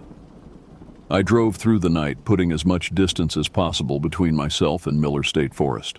The torn notebook lay on the passenger seat, its partially separated pages fluttering slightly in the air from the vents. When dawn came, I pulled into a rest stop and examined it properly. The damage wasn't as bad as I'd feared. The binding had separated along the spine, but all pages remained intact. As I leafed through it, I noticed something Eleanor had said was true. New text had appeared on some pages, visible now, though it hadn't been before. On the final page, a passage glowed faintly before fading back to normal ink. The gateway can never be destroyed, only transferred or sealed. To seal requires the willing sacrifice of the carrier at the convergence point. To transfer requires a willing recipient. Choose wisely. The burden is great. The implications were clear and terrible. Eleanor had been wrong, or lying, about the binding ritual. It wasn't a small amount of blood that was needed. It was a life. My life. Unless I found someone willing to take my place. As the sun rose fully above the horizon, I made a decision. I wouldn't sacrifice myself, and I wouldn't pass this curse to another unwitting victim. There had to be a third option, a way to contain the gateway without destroying it or myself. I started the car again, this time with a destination in mind: the university library. If answers existed beyond what the notebook contained, they would be found in research, in the accumulated knowledge of those who had studied thin places and dimensional boundaries from a scientific perspective. The entities had followed me this far. They could wait a little longer while I armed myself with understanding.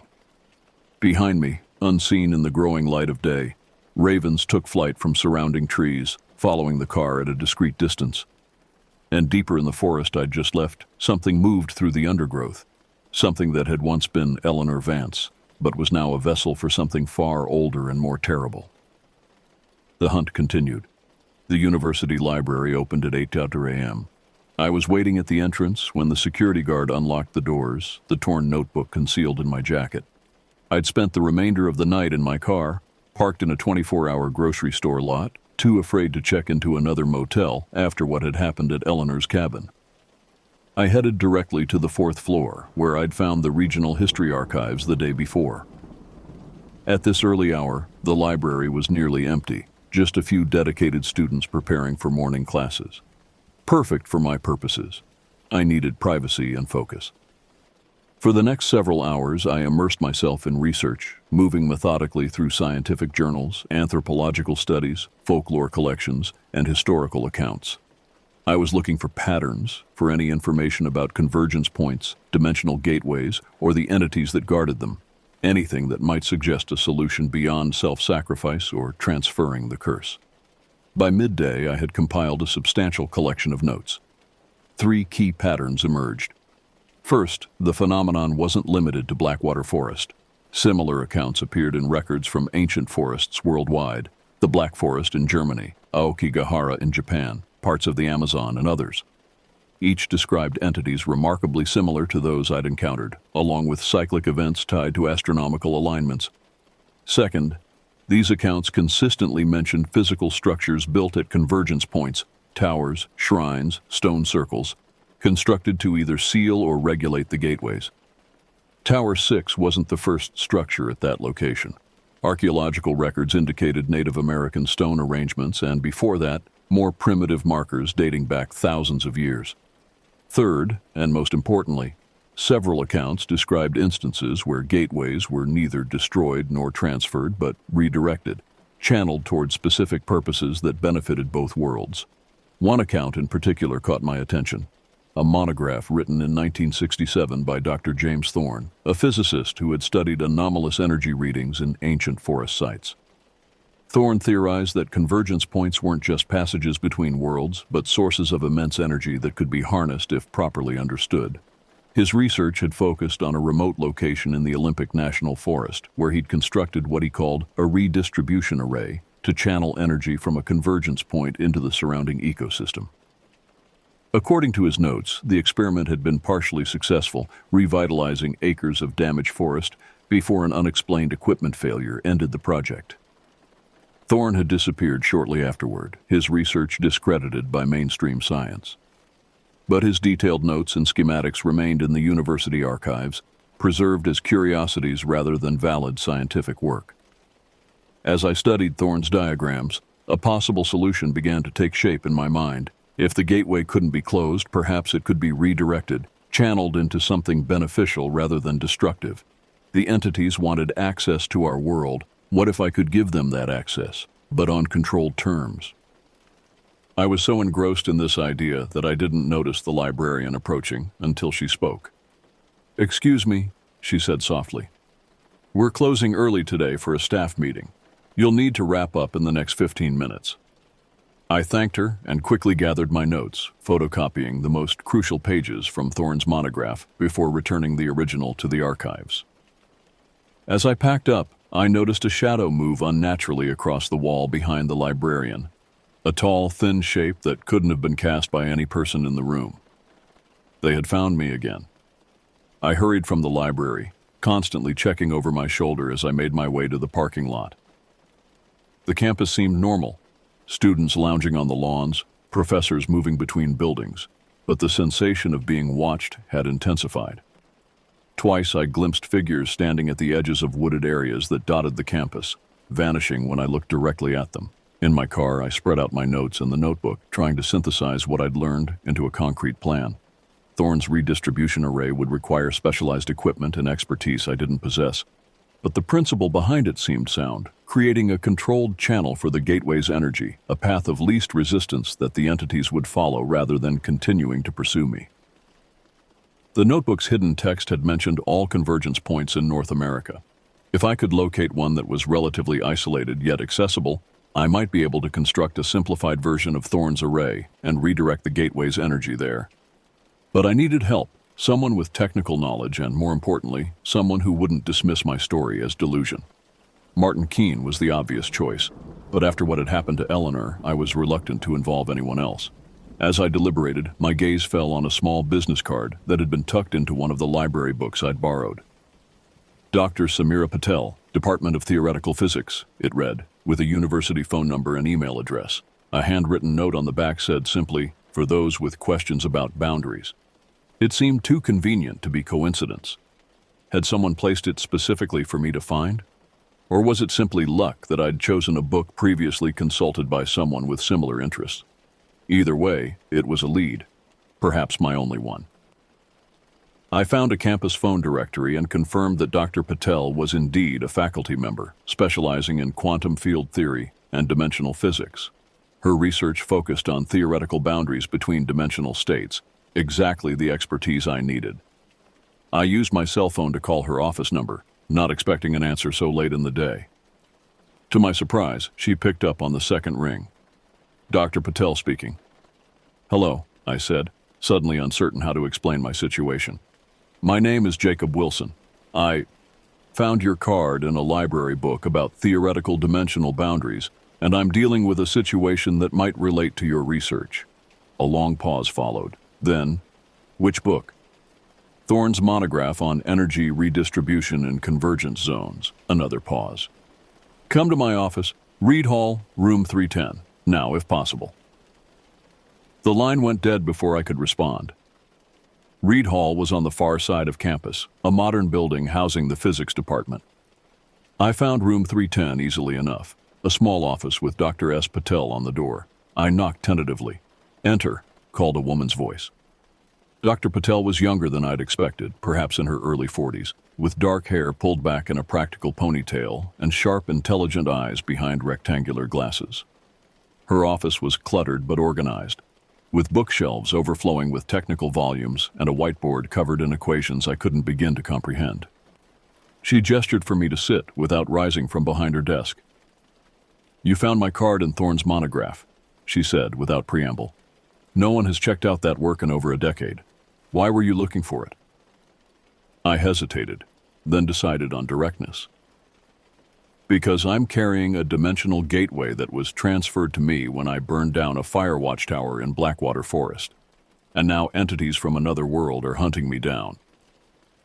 I expected disbelief, perhaps concern for my mental health.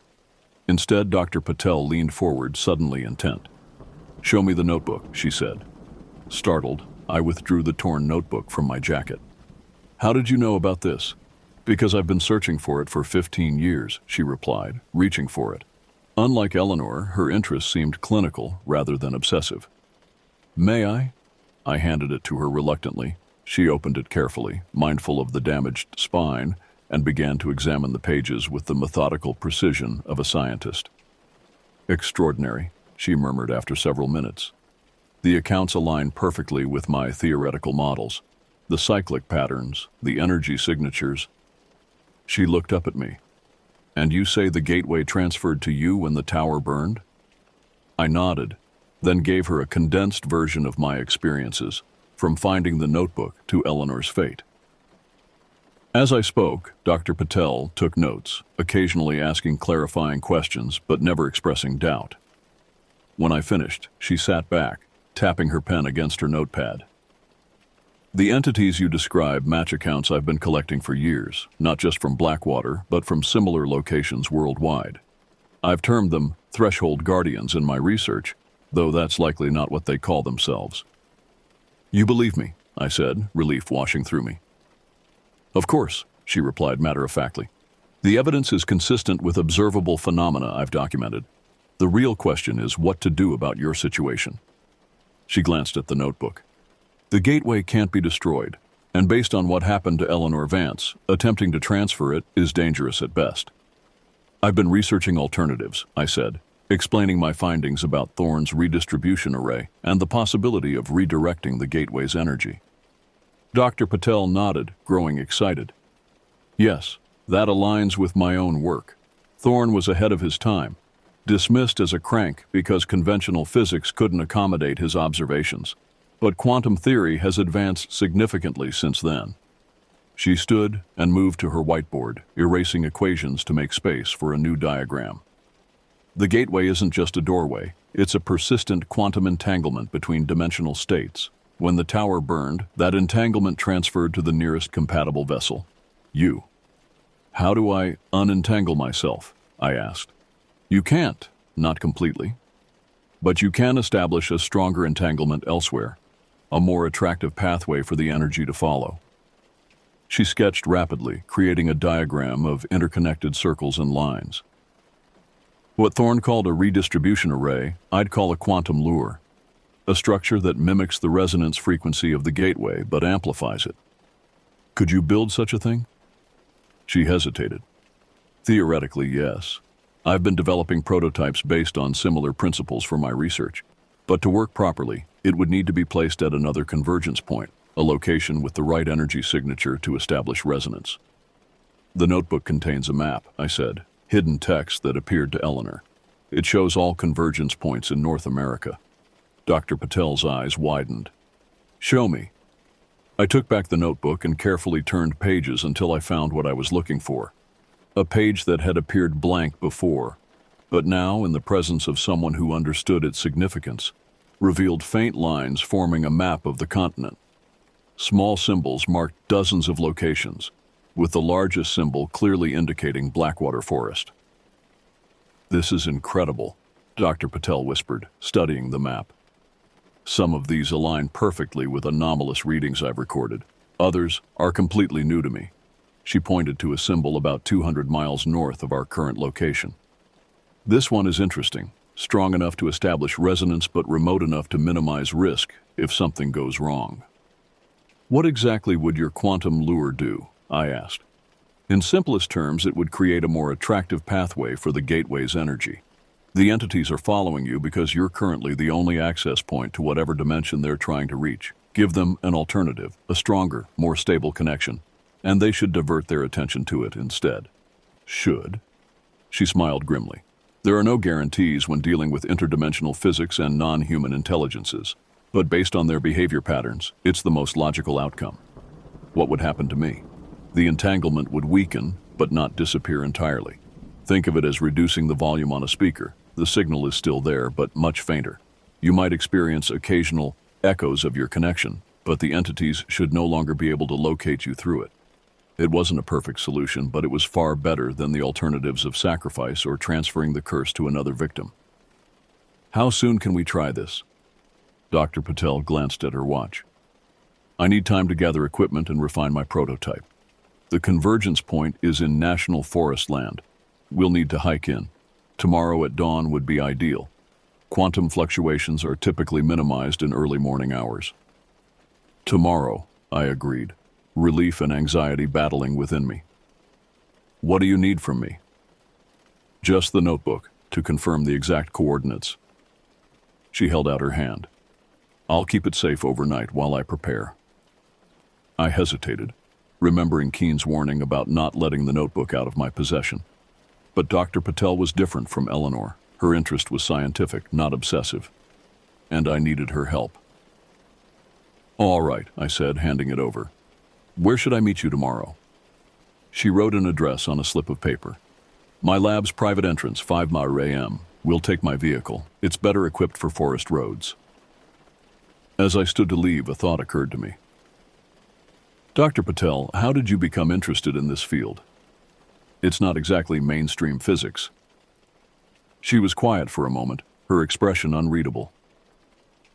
Let's just say you're not the first person to stumble upon a convergence point and live to tell about it. My interest is personal as well as professional.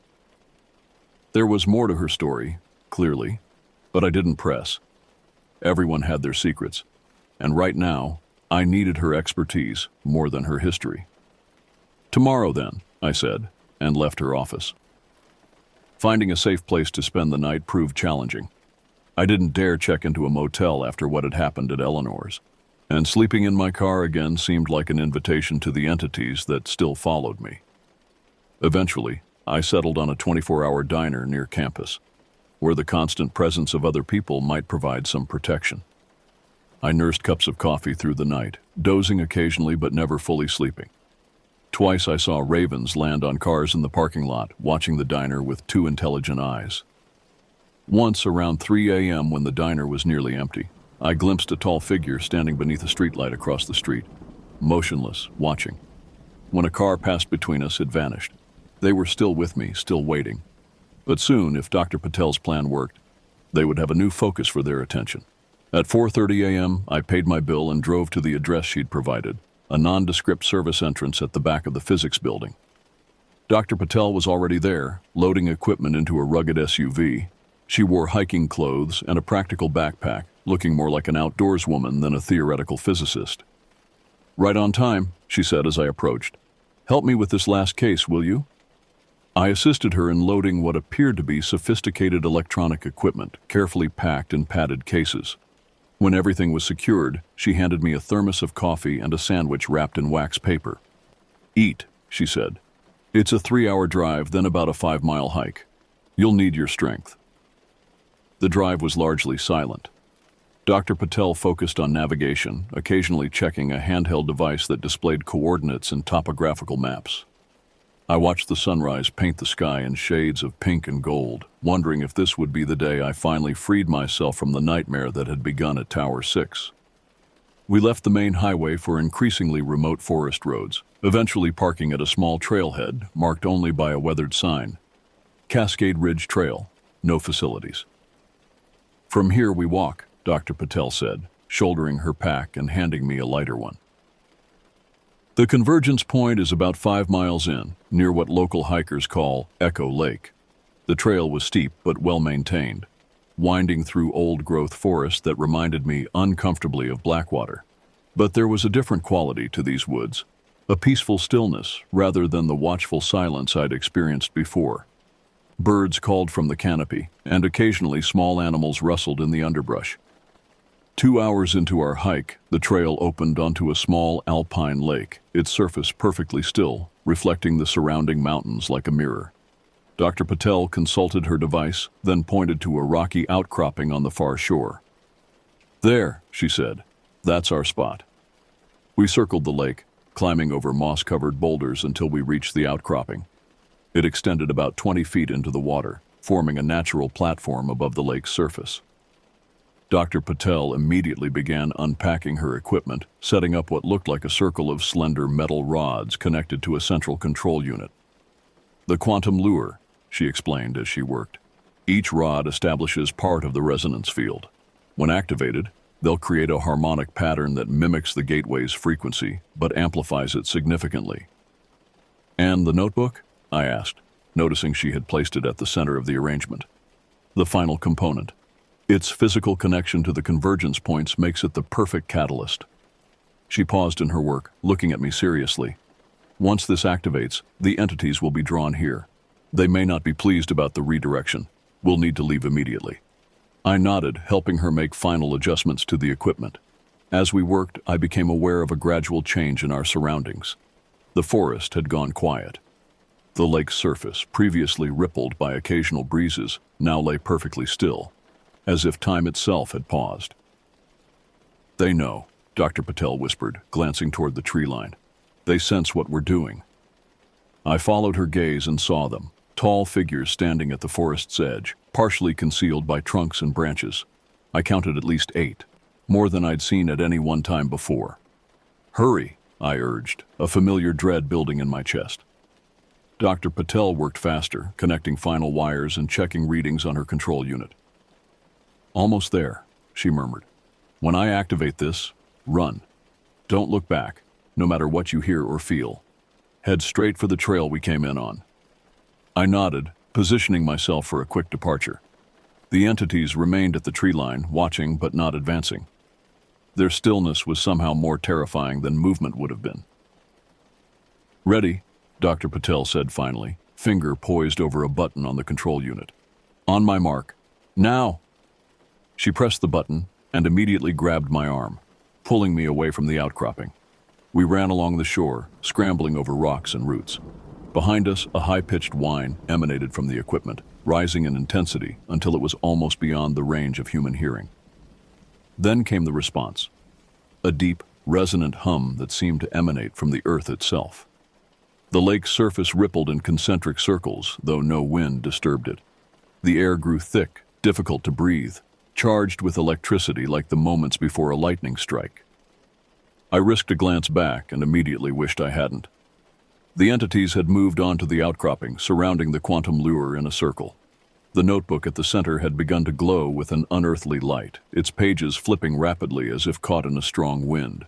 Above the arrangement, the air itself appeared to fold, creating a distortion like heat waves but more substantial, more deliberate. Through this rippling curtain, I caught glimpses of something else.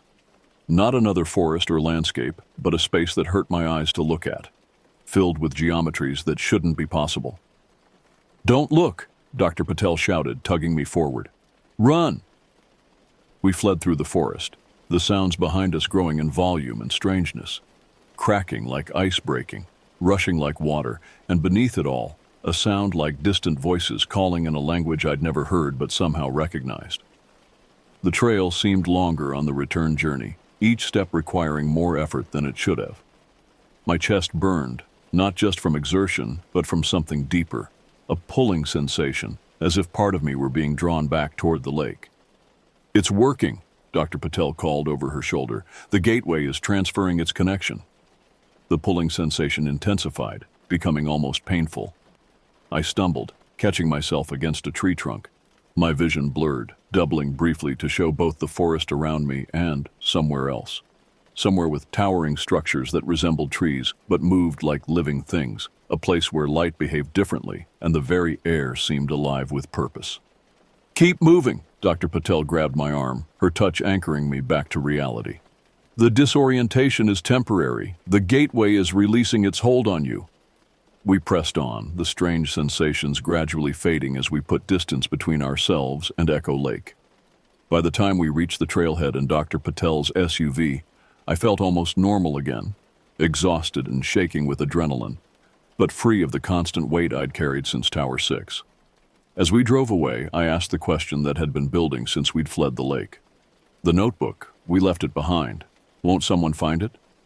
Dr. Patel shook her head. "The equipment was designed to incinerate once the transfer was complete. The notebook, the quantum lure, all of it should be gone now, leaving no trace except perhaps a scorched patch of rock. And the gateway? Successfully redirected if my readings were accurate. The entities now have their access point, controlled and contained at a remote location where they can do little harm." She glanced at me. "You may still experience echoes of the connection, dreams, brief sensations of being watched, but they should fade with time. The primary entanglement has been severed." Relief washed through me, so profound it was almost painful. After weeks of terror and pursuit, of constant vigilance and growing desperation, it was over. I could return to normal life, changed, certainly, marked by experiences few would believe, but free. We drove in companionable silence for nearly an hour before Dr. Patel spoke again. "What will you do now?" I hadn't thought that far ahead, focused only on survival for so long. "I don't know. Find a new job, somewhere far from forests and towers. Try to make sense of everything that's happened." She nodded. "If you're interested, my department has funding for a research assistant. Someone with first-hand experience of convergence phenomena would be invaluable. The offer was tempting. Dr. Patel understood what I'd been through, believed what I'd seen. Working with her would mean acknowledging my experiences rather than trying to forget them. "I'll think about it," I promised as we neared the city limits. "Right now, I just want to sleep in a real bed without checking for stone circles beside it." She smiled. "Understandable. The offer stands whenever you're ready." She dropped me at my car in the university parking lot. As we said our goodbyes, I felt a strange mixture of gratitude and loss. The notebook had been a burden, but also a connection to something larger than myself, something ancient and mysterious. Without it, I was just an ordinary man again. "Thank you," I said, extending my hand. "For everything." Dr. Patel shook it firmly. "Take care of yourself, Jacob. And if the echoes become stronger rather than weaker, contact me immediately." With that warning, she returned to her vehicle and drove away, leaving me alone in the quiet lot. The afternoon sun warmed my face, and for the first time in weeks, no ravens watched from nearby trees. No shadows moved unnaturally at the edges of my vision. I was free. That night, I checked into a hotel, a proper one with clean sheets and room service. I showered, ordered a large meal, and fell into the first deep, dreamless sleep I'd had since finding the notebook in Tower 6. When I awoke the next morning, sunlight streamed through the windows, and for a blissful moment the events of the past month seemed like a distant nightmare.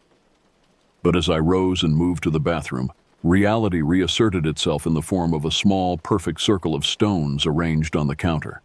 In the center lay not a raven feather, but a scrap of paper with unfamiliar handwriting. "The gateway endures. The guardian remains. Some bonds cannot be broken."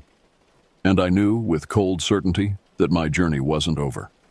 It had merely entered a new phase. The quantum lure had redirected the primary connection, yes. But something of the gateway remained within me. A seed, a spark, a remnant of the threshold between worlds. And the entities, or at least some of them, still recognized me as guardian. As I stared at the stone circle, a strange calmness settled over me. Fear remained, but it was tempered now by understanding and, surprisingly, a sense of purpose. I had survived Tower 6. I had faced ancient forces and emerged changed but intact. Whatever came next, I would face it with the knowledge and strength I'd gained. I gathered the stones and placed them in my pocket rather than discarding them. Then I took out my phone and dialed Dr. Patel's number. "The echoes are stronger," I said when she answered. "And I think I'd like to take that research position after all." Her reply was immediate and unsurprised. "I'll have the paperwork ready this afternoon." As I hung up, I moved to the window, looking out at the city below. Somewhere beyond the buildings and streets, beyond the reach of civilization, ancient forests harbored secrets and thresholds to other worlds, and I, willingly or not, had become part of that mystery. The gateway endured. The guardian remained, and the story was far from over. 6 months passed. Winter yielded to spring, and with the changing seasons came a new rhythm to my life. Working as Dr. Patel's research assistant provided structure and purpose, a framework within which I could process my experiences while contributing to a greater understanding of convergence phenomena. Our laboratory occupied the basement level of Reed Hall, a space converted from storage to accommodate Dr. Patel's increasingly well-funded research. Equipment filled the main room, sensors, monitors, and devices I was only beginning to understand despite months of training. My primary role involved data analysis and field research coordination, tasks that utilized my organizational skills while gradually introducing me to the scientific principles behind Dr. Patel's work. The echoes, as we called them, continued, manifestations of my lingering connection to the gateway. They followed patterns we documented meticulously: stone circles appearing in locked rooms, ravens gathering outside windows, brief glimpses of tall figures at the periphery of vision. The incidents were less frequent and less threatening than before, more like reminders than active pursuit. Dreams provided the strongest echoes. 3 or 4 nights each month, I would find myself walking through landscapes that weren't quite forests, places where trees moved with deliberate intelligence and the sky shimmered with colors that had no names in human language. In these dreams, I was neither threatened nor welcomed, merely observed as I moved through territories that existed alongside our reality but followed different rules. Dr. Patel hypothesized that these dreams represented a form of dimensional bleed-through, my consciousness brushing against the world we'd glimpsed at Echo Lake. We recorded each one, mapping patterns and correlations with astronomical events and energy readings from monitoring stations we'd established near known convergence points. The most significant pattern emerged in relation to the moon cycles. During the new moon, when the night sky was at its darkest, the echoes intensified.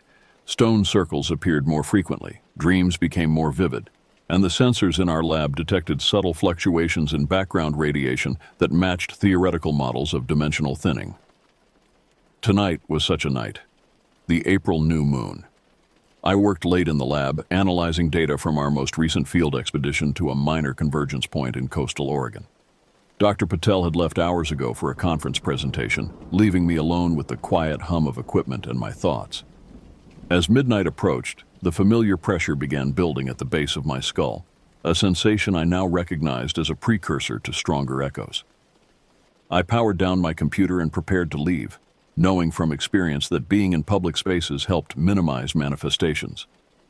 Before I could reach the door, all the monitors in the lab flared to life simultaneously, displaying the same image, a perfect circle of small stones.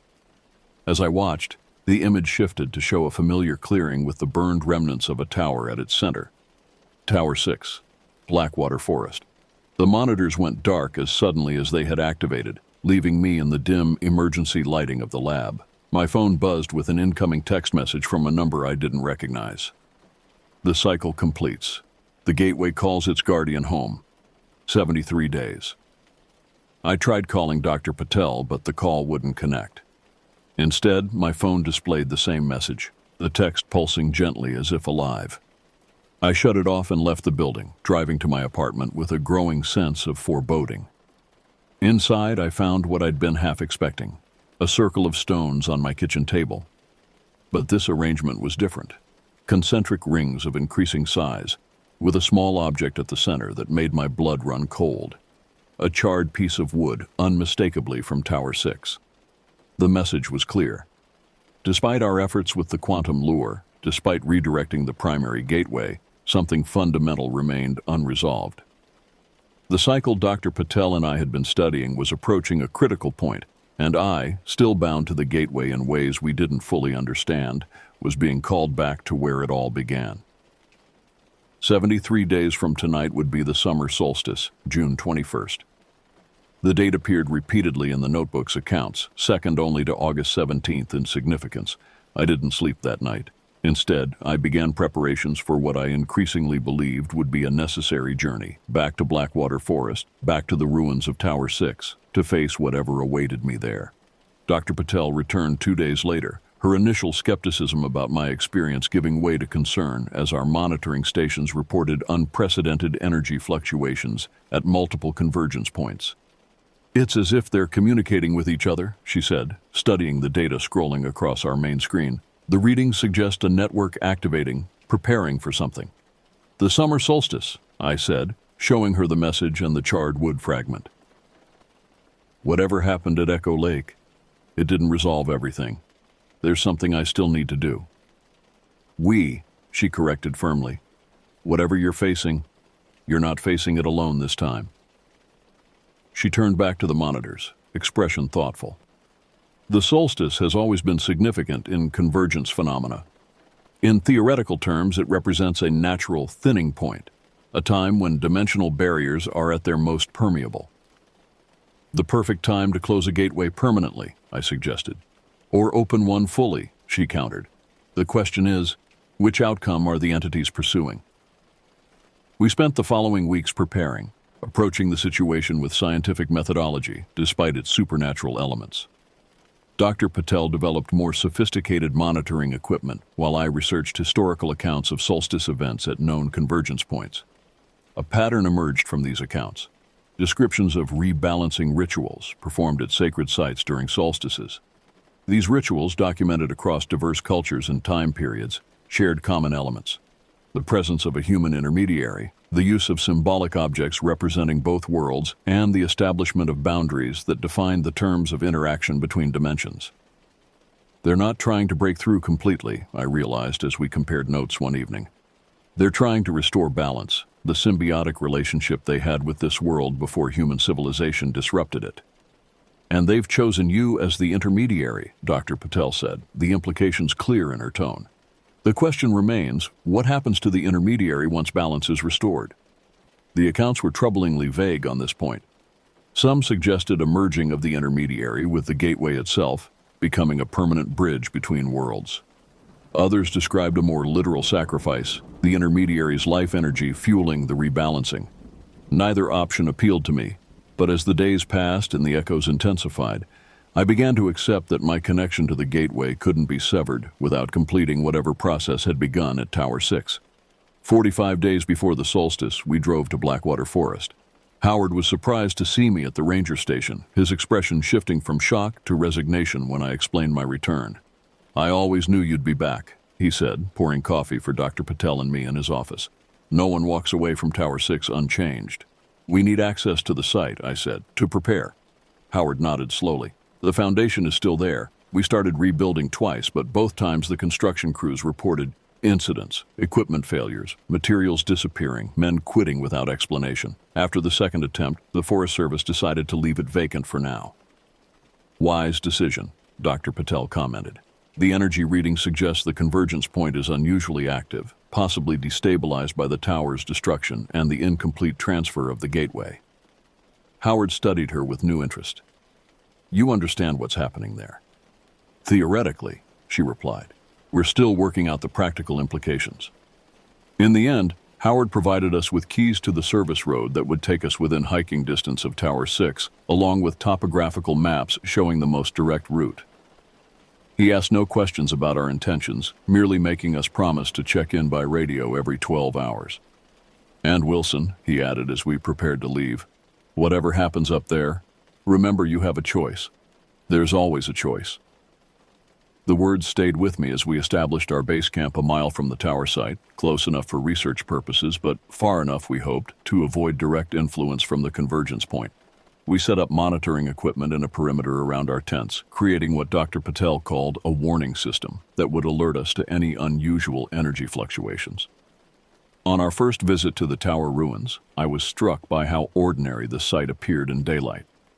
The metal frame had collapsed entirely, with only the concrete foundation remaining, a perfect square, in a clearing that nature was already reclaiming. No mysterious figures watched from the tree line, no raven circled overhead, nothing to suggest this unremarkable patch of forest was a doorway between worlds. But our equipment told a different story.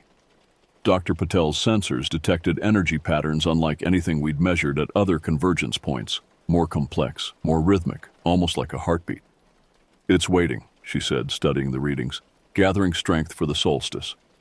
We spent the following days establishing a research perimeter, setting up permanent monitoring stations, and taking baseline readings.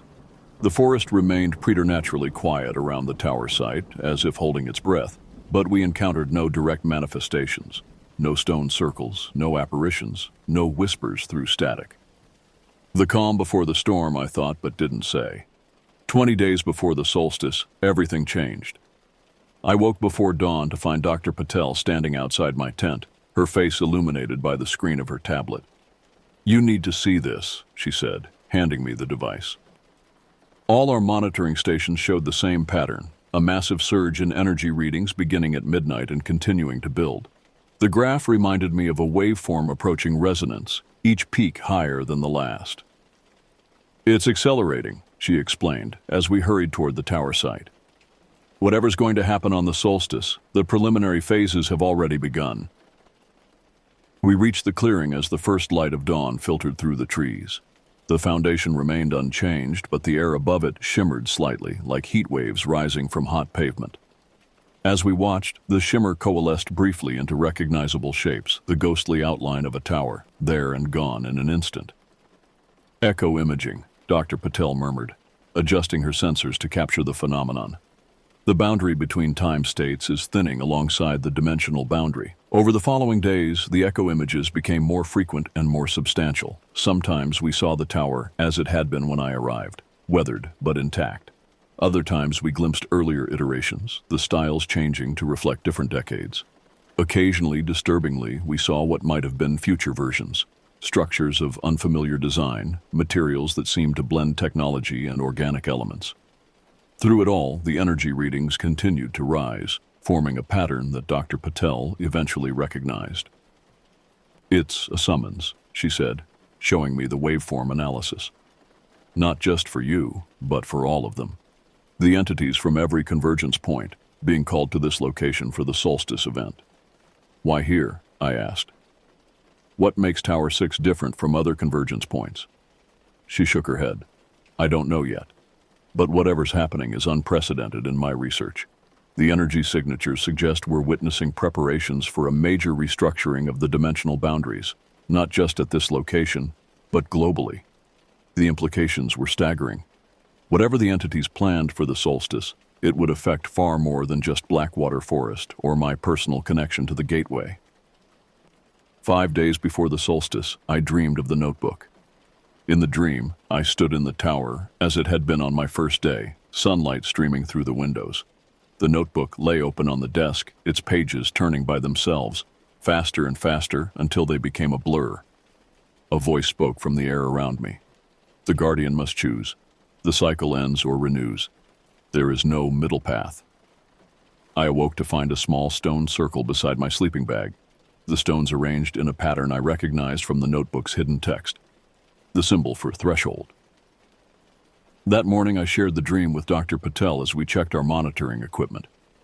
"I think I'm being prepared for some kind of choice on the solstice," I explained. "Either close the gateway permanently or something else." "The renewing of the cycle," she mused. "Potentially the restoration of the symbiotic relationship the entities once had with this world." She adjusted a sensor, expression troubled. "But what would that mean for you? For humanity?" I had no answer.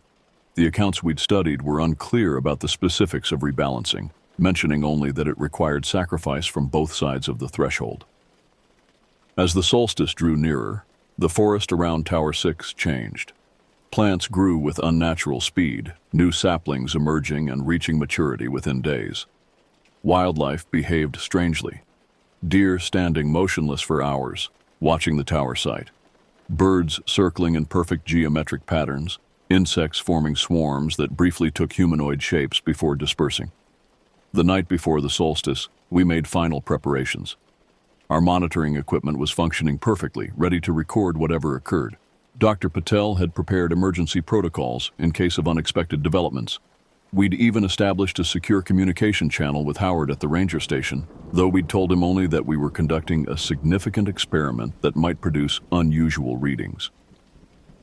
That night, I dreamed one final time. I stood not in the tower but in a vast forest unlike any on Earth, trees tall as skyscrapers, their trunks spiraling in impossible geometries, their canopies merging into a living network above. At the center of this forest stood a circle of the entities I'd first encountered at Tower 6, but here, in their own realm, they appeared different, less menacing, more majestic. Their bark-like skin glowed with internal light, and what I'd perceived as twisted limbs were revealed as complex appendages capable of precise manipulation. They surrounded a structure that mirrored Tower 6 but inverted, reaching downward from what passed for sky in this realm, its foundation connecting to our world as its tower extended into theirs. One entity stepped forward, addressing me in the same voice I'd heard in the clearing months ago. "Guardian, Threshold Walker, the moment of choice approaches. Will you complete the cycle? Will you become the bridge that balances both realms?" Before I could respond, the dream shifted. I stood in a possible future. The Tower 6 clearing transformed into a place where both worlds visibly overlapped. Humans moved through the space alongside entities, each acknowledging the other, neither dominating. The air shimmered with energy that felt healing rather than threatening, a restoration rather than an invasion. "This can be," the voice continued, "but it requires a willing guardian, a permanent intermediary who exists in both states simultaneously. The implication was clear. That intermediary would be me, transformed into something neither fully human nor fully whatever they were. A living bridge between dimensions. I awoke at dawn on the solstice, the dream still vivid in my mind. Dr. Patel was already up, checking equipment with the focused intensity she brought to all her work. "The readings are off the charts," she said without looking up. "Whatever's happening, it begins today." We ate breakfast in silence, each lost in our own thoughts. As the sun climbed higher, we made our final checks and headed for the tower site, arriving just before noon. The clearing had transformed overnight. The concrete foundation now sat at the center of a perfect circle of new growth, saplings, flowers, and grasses arranged in concentric rings of increasing complexity. The air above the foundation shimmered constantly now, ghostly images of the tower flickering in and out of visibility. Dr. Patel set up her final monitoring station at the edge of the clearing while I approached the foundation. As I stepped onto the concrete, a familiar sensation washed over me, the same pulling feeling I'd experienced at Echo Lake, but stronger, more insistent. The gateway was opening. Around the clearing's perimeter, figures began to emerge from between the trees, the entities, more substantial than I'd ever seen them outside of dreams. They formed a circle, 12 in total, equidistant from each other and from the foundation. "Jacob," Dr. Patel called from her position, voice tight with controlled fear. "The readings suggest a massive dimensional shift is beginning. Whatever you're going to do, it needs to happen now." The entities took one synchronous step forward, then another, gradually closing the circle around the foundation where I stood. Above me, the shimmering air coalesced into a visible distortion, a spinning vortex of light and shadow, expanding slowly downward. "Guardian," came the now familiar voice, though none of the entities visibly spoke. "The threshold opens. The choice must be made." In that moment, time seemed to slow. I saw with perfect clarity the two paths before me. I could resist, attempt to close the gateway permanently as I'd originally intended. The notebook accounts suggested this was possible during critical junctures like the solstice, though it would require my complete rejection of the connection and likely my life as the final sacrifice to seal the breach. Or I could accept the role they offered, become the living bridge, the permanent intermediary between worlds. I would no longer be fully human, but I would exist, consciousness intact, facilitating a new relationship between our world and theirs. As I stood at this literal and figurative threshold, Howard's parting words returned to me. "Remember, you have a choice. There's always a choice." But was there really? Closing the gateway might protect humanity from direct interaction with the entities, but it would also prevent the healing symbiosis I'd glimpsed in my dream, the restoration of a balance that had existed before human civilization disrupted it. The vortex descended further, now just feet above my head. The entities took another step forward. At the edge of the clearing, Dr. Patel called my name again, her voice barely audible through the rushing sound that filled the air. I made my decision. "I accept," I said, the words carrying more weight than any I'd spoken before. "I choose to become the bridge." The effect was immediate and overwhelming. The vortex descended fully, enveloping me in swirling energy that penetrated to my core. My perception split, showing me both the clearing in Blackwater Forest and the inverted tower in the entity's realm simultaneously. Through the dual vision, I watched Dr. Patel frantically adjusting her equipment, her mouth moving in words I could no longer hear. The entities had closed their circle completely now, surrounding the foundation where I stood. They raised their branch-like arms in unison, connecting to form an unbroken ring. The transformation began with pain, not the searing agony I'd feared, but a profound ache, as my body and consciousness reconfigured to accommodate a dual existence. My skin hardened slightly, taking on a texture reminiscent of the entity's bark-like covering but retaining human flexibility. My senses expanded beyond normal parameters, allowing me to perceive energy fields and dimensional fluctuations directly. Most significantly, my mind opened to a vast network of awareness, the collective consciousness of the entities, stretching across convergence points worldwide. Through this connection, I finally understood what they were and what they sought. They called themselves the custodians, an ancient race that had evolved alongside Earth's primeval forests. Neither purely physical nor purely spiritual, they existed partially in our dimension and partially in another, maintaining the boundaries between worlds as forests maintained the balance of ecosystems.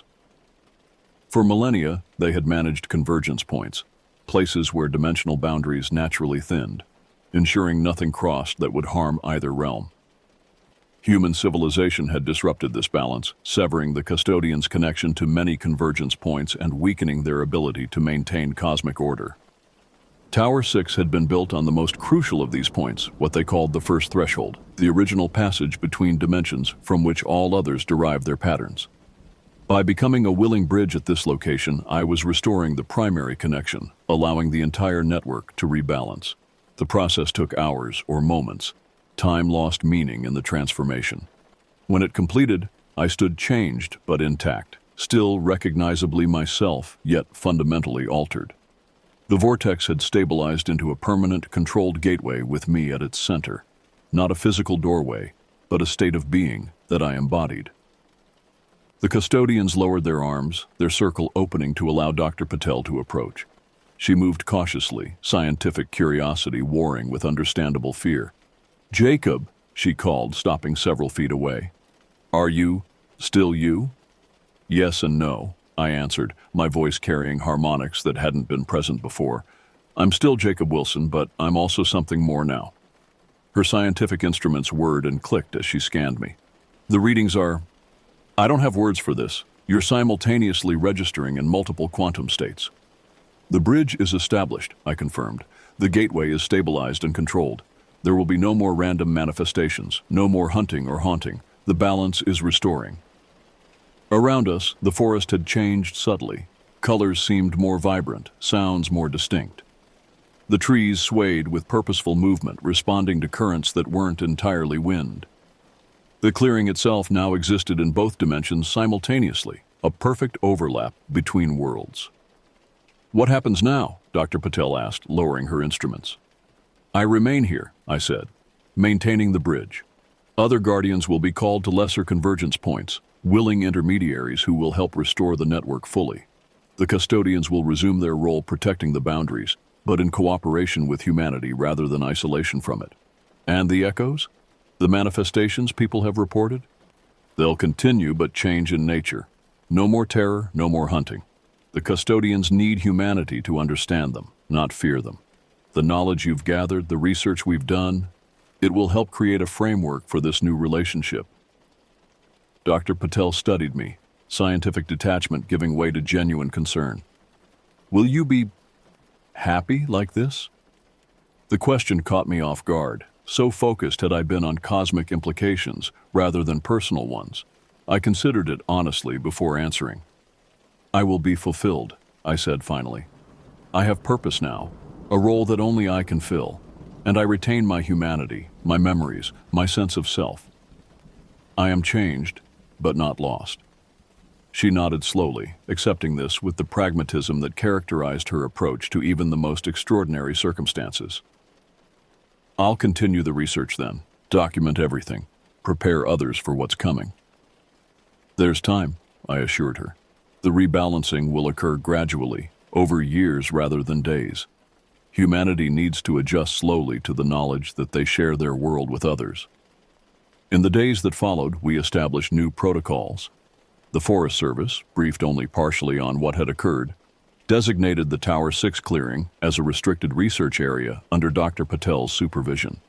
Howard, who understood more than he admitted, ensured the site remained protected from casual visitors. A new structure gradually took shape on the foundation, not a conventional tower but a hybrid creation that incorporated elements of both human architecture and the custodian's organic building principles. It served as both research station and symbolic marker of the first threshold, a physical representation of the bridge I had become. My existence changed in ways I'm still discovering. I no longer need sleep in the conventional sense, instead entering periodic states of dual consciousness where I perceive the custodian's realm more directly. I require food and water but in smaller amounts, drawing partial sustenance from the energy of the convergence point itself. Most significantly, I am no longer bound to a single location. As guardian of the first threshold, I can travel to any convergence point in the network, materializing through the dimensional connections that link them. This ability allows me to monitor the rebalancing process globally, guiding the custodians as they reconnect with their ancient responsibilities. 1 year has passed since the solstice. The world remains largely unaware of the changes occurring at the boundaries between dimensions, though sensitive individuals have reported increased sightings of nature spirits and unusual phenomena in old-growth forests worldwide. Dr. Patel's research has gained recognition in certain scientific circles, though mainstream physics still considers her theories fringe at best. As for me, I have found a strange peace in my dual existence. The fear that once consumed me has transformed into understanding, the pursuit into partnership. I walk between worlds now, belonging fully to neither yet essential to both. The notebook that started my journey rests in a special chamber beneath the new structure at Tower 6. Its pages continue to record the experiences of guardians past and present, a living document of the relationship between dimensions. Sometimes, when I'm between states, I add to it myself, leaving guidance for those who will follow, for there will be others. The network requires multiple guardians, and I have begun to recognize potential candidates among those drawn to convergence points around the world. Tonight, as I write this final entry, I sit at the edge of the clearing where my transformation began. The moon is new, the forest dark, save for the subtle glow emanating from my altered skin. In the trees around me, the custodians move silently, no longer threatening but companionable. Above the foundation, the gateway shimmers faintly, a permanent reminder of the threshold I've become. I am Jacob Wilson. I used to work at a fire watchtower. I found a notebook with a list of rules. Now I am the rule maker, the bridge builder, the guardian of the threshold. Hello everyone, I'm Mr. Night Story, and welcome to tonight's journey toward peaceful sleep. If you're enjoying this content, I would be so grateful if you could take a moment to like this video. I'd also love to hear from you. Please feel free to share in the comments where you're watching from and what time it is there. Your kind support truly helps me continue creating these relaxing experiences for you. Now, please make yourself comfortable as we gently begin tonight's journey to restful sleep.